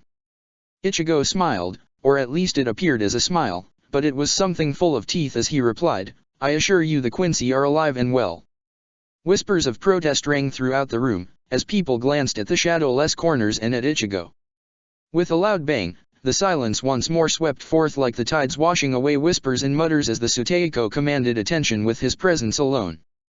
Ichigo looked into the eyes of his comrades and continued, the information in those folders, on the Wandenreich, on the Sternritter. It isn't knowledge available through scouting or other means. When I say I came from the future, I speak of my own past, one vastly different from this Seoul society. In that past, I was Ichigo Kurosaki, a teenager who was given Shinigami powers. Who, when their friend was in danger of execution due to Central 46, invaded Seoul society. There was a war against a megalomaniac claiming to be a god, there were factions seeking vengeance, then there were the Quincy. And all around me, Shinigami who I had fought with, forged bonds with, died, until it was only me. I am who I have always been, and at the core of that is my desire to protect Seoul society, to protect my comrades. If you want a chance to survive this war, you all need to listen very carefully. The orange-haired lieutenant finished, stepping back to stand behind the Suteiko for a quiet moment of respite as the others processed his words. Shiro purred like a cat in the back of Ichigo's mind, setting his shoulders at ease even as he spotted the corner of a smile on Byakuya's lips where the Kukaki head stared stoically about the room. That's impossible. He can't be from the future, he's barely above the power level of Captain Kairo Raku. Someone in the line yelled, a lieutenant of the 7th Division. Ichigo was certain, as he could see Kensei glaring at something beside him, though it likely wasn't Komamura or Iba. Ichigo sighed faintly. He had known there would be denial, that they wouldn't believe him, sometimes he hardly believed himself. Ichigo stepped once more into the spotlight and staring at the curious faces turned towards him, Ichigo unsealed his reisu. The heavy presence flooded the room, forcing near all of the lieutenants and most of the captains to their knees before it reached a level that was too high for them to comprehend. Ichigo shifted at the feeling, like unbinding one's chest, or tugging off soaked clothes. He ignored the awe and surprise that filled the room in favor of slowly tugging his Reisu back under control in a gradual manner. I assure you what I speak is the truth, whether you choose to believe it or not is your priority. This is a war meeting, we are here to discuss the incoming threat of the Quincy and what measures we can put in place to come out of this alive. At Ichigo's statement, the gathered Shinigami settled slightly, and he nodded in thanks, eyes searching out his family in the crowds before they flickered to the table. Folders colored for each squad respectively sitting innocently in front of their captains containing all the information Ichigo had managed to gather over a lifetime. In front of you is a folder containing known information on the 26 Stern Ritter, Jaha-Box top fighters. This is a war on three fronts because the Quincy King's end goal is the destruction of all three realms as we know them, his goal is the death of the Soul King and that of Soul Society. In a minute Aizen Teiko will activate something like a conference call, we will have contact with the mortal realm, and Hueco Mundo. While the others reacted with shocked horror that filled the room like the sharp snaps of electricity or shifted at the idea of a call to Hueco Mundo, Sosuke activated the call. With a flicker of Reisu a blue sphere appeared in the air at the end of the room, the feed for it was blurry at first before slowly the resolution cleared and everyone was greeted with Kisukzai before the scientist backed away revealing a living room filled with a few recognizable faces. Beside the first blue bubble a red one appeared. This time the feed cleared in a faster manner and they were greeted with the image of Haribel and the other Espada seated at a long table. Ichigo inclined his head in greeting even as the other captains and lieutenants stared in surprise. The orange-haired Shinigami could even feel the Tsuteiko's surprise flaring briefly before disappearing under a blanket of calm. My quite the gathering Shiba Teiko. Kisuk greeted with the tip of his hat nodding to the various captains and lieutenants who knew the man from his occasional captaincy at the 12th. Ichigo masked an amused smile at his friend's antics and nodded, even as he finally realized who was sitting in the room with the scientist. Masake, Ishine, and Ryukin sat behind Kisuk staring at the various captains and lieutenants with surprise, and underneath that the determination of a parent to protect their child. Ichigo wished he could be surprised. Greetings Shiba-san. Haribel stated in that cold voice that was like the Arctic yet somehow a bit fond while the other Espada stared in varying states of intrigue. Ichigo nodded in greeting and studied the Espada, many who he hadn't seen for months before his gaze flickered to the gathered Shinigami. Curling his hand over the pommel of Zanjitsu Ichigo began, now that we are all gathered we can start. As stated the information on the Quincy is in your folders and has been forwarded to our allies. However, I would like to direct your focus to a key aspect of the Quincy's attack. They have the ability to steal Bankai. Ichigo paused letting the horror flow and ebb before he continued. However, we have the ability to neutralize this, thanks to Kisuk, by infusing our Bankai with Hollow Reisu. This is only a temporary measure, so we can only act upon it when the battle commences. Moreover, the Quincy are particularly weak to hollows and hence will attempt to take over Hueco Mundo. For this reason, we will be supporting our allies by sending the 10th Division and the Fullbringers to fight alongside the Espada and Hueco Mundo. Ichigo paused to let the information sink in, watching his former lieutenant's eyes widen and land on Ichigo accusing and scared all at once at the weight Ichigo had placed on his still young shoulders. The orange-haired Shinigami knew the youth would be fine, Rangeka would watch over him, and besides Hueco Mundo needed someone to watch over everything considering the natural chaos of the place. Others shared vague dissent at the idea of being infused with Hollow Reisu, even while the Vizard traded knowing looks, they had likely clued in on why Ichigo had encouraged them to voyage to hell by now. To instill quiet once more, Ichigo slowly unsheathed Zanjitsu in a ringing sound that beckoned silence to come forth and drew the attention of the many souls gathered once more. With a nod, Ichigo continued, those of you who are of a lieutenant level, when you face a Stern Ritter, please face them in pairs. Do not underestimate the Quincy, they have been training for the eradication of Soul Society for centuries. If they surrender, capture them, but not at risk to yourself. Also, do not hold back. We will be evacuating the nearby districts, 1 to 20, to spare civilian casualties as much as possible. The Goti I-13 can be rebuilt, lives, however, are not as easy. How will you be protecting Rungokai? Yukitake asked softly in that benign manner of his that hid the true cunning of the mind within. Ichigo's heart did a bit of a somersault at the thought of Yukitake's fate, something that would not occur if the orange-haired lieutenant had anything to say about it. Ichigo deferred to Kisuk who gave the assembled Shinigami a wide smile and explained, Tessai, Eisen, and I have developed a few seals. One for the protection of Seoul Society's inhabitants by halting the takeover of the Wandenreich, and another that seals off the mortal world so that any damage that may occur to the three realms might be contained. Damage. Anohana questioned where she was studying Ichigo with dark onyx eyes that flickered to Kenpeki and back to Ichigo with something sorrowful. Ichigo nodded and ran a hand through his hair as he explained, if Waiwak enters the Soul Palace and kills the Soul King, he will become omniscient, near unkillable. Not only that, he will begin to tear apart the three realms as we know them. A hand went up in the audience and Ichigo tracked it to Shinji, who was leaning against a pillar with an air of nonchalance that only thinly veiled the wildness snapping at the bridle beneath everything else. Ichigo nodded and with a piano grin, the wizard asked, "What about Ta Royal Guard?" "Yeah," said Bak's goal was Ta Soul King, right? Ichigo nodded to the question, mind briefly flashing to his own training in the Royal Palace before he replied, "Yes, they have been alerted to the incoming war. However, it is unlikely for them to enter Soul Society as they themselves serve as a point of entry. If they were to enter Soul Society, Bak could use one of them to enter the Royal Palace. This reminds me, no one attempt to attack Waiwak, the only people who could handle his power is the Suteiko, and Waiwak is beyond powerful and could destroy most of you easily." The various souls stared at Ichigo, trepidation lining their features at the thought of the war before them, even as others flipped through the folder glancing at the information Ichigo had managed to gather.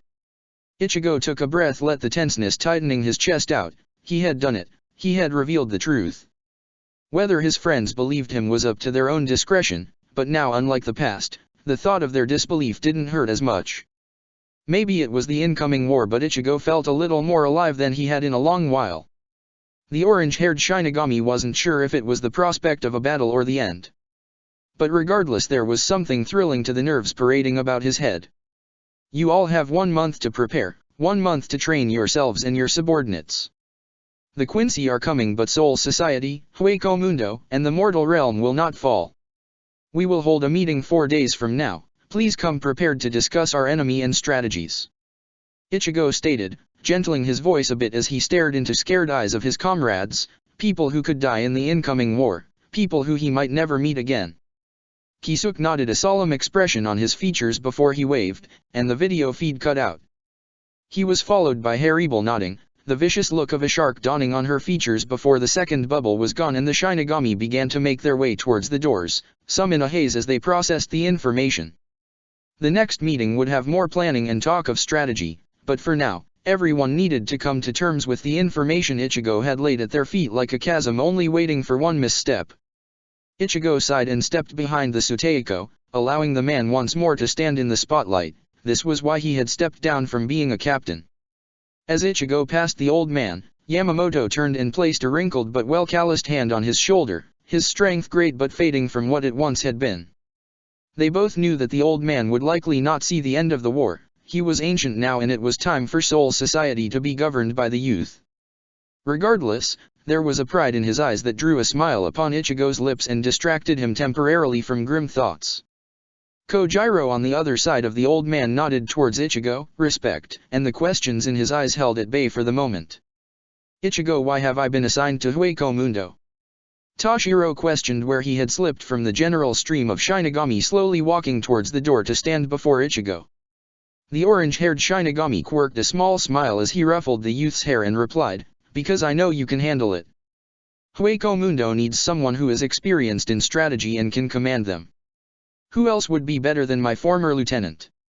The white-haired captain looked unsure for a moment but eventually nodded, eyes straying to the crowd where Ichigo could spot Momo speaking to Rangiku.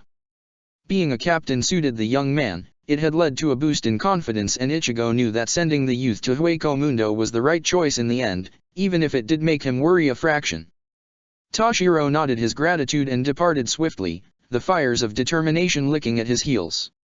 Anohana appeared next, nodding briefly to the Suteiko before standing beside Ichigo, observing the many captains and lieutenants for a moment of peace.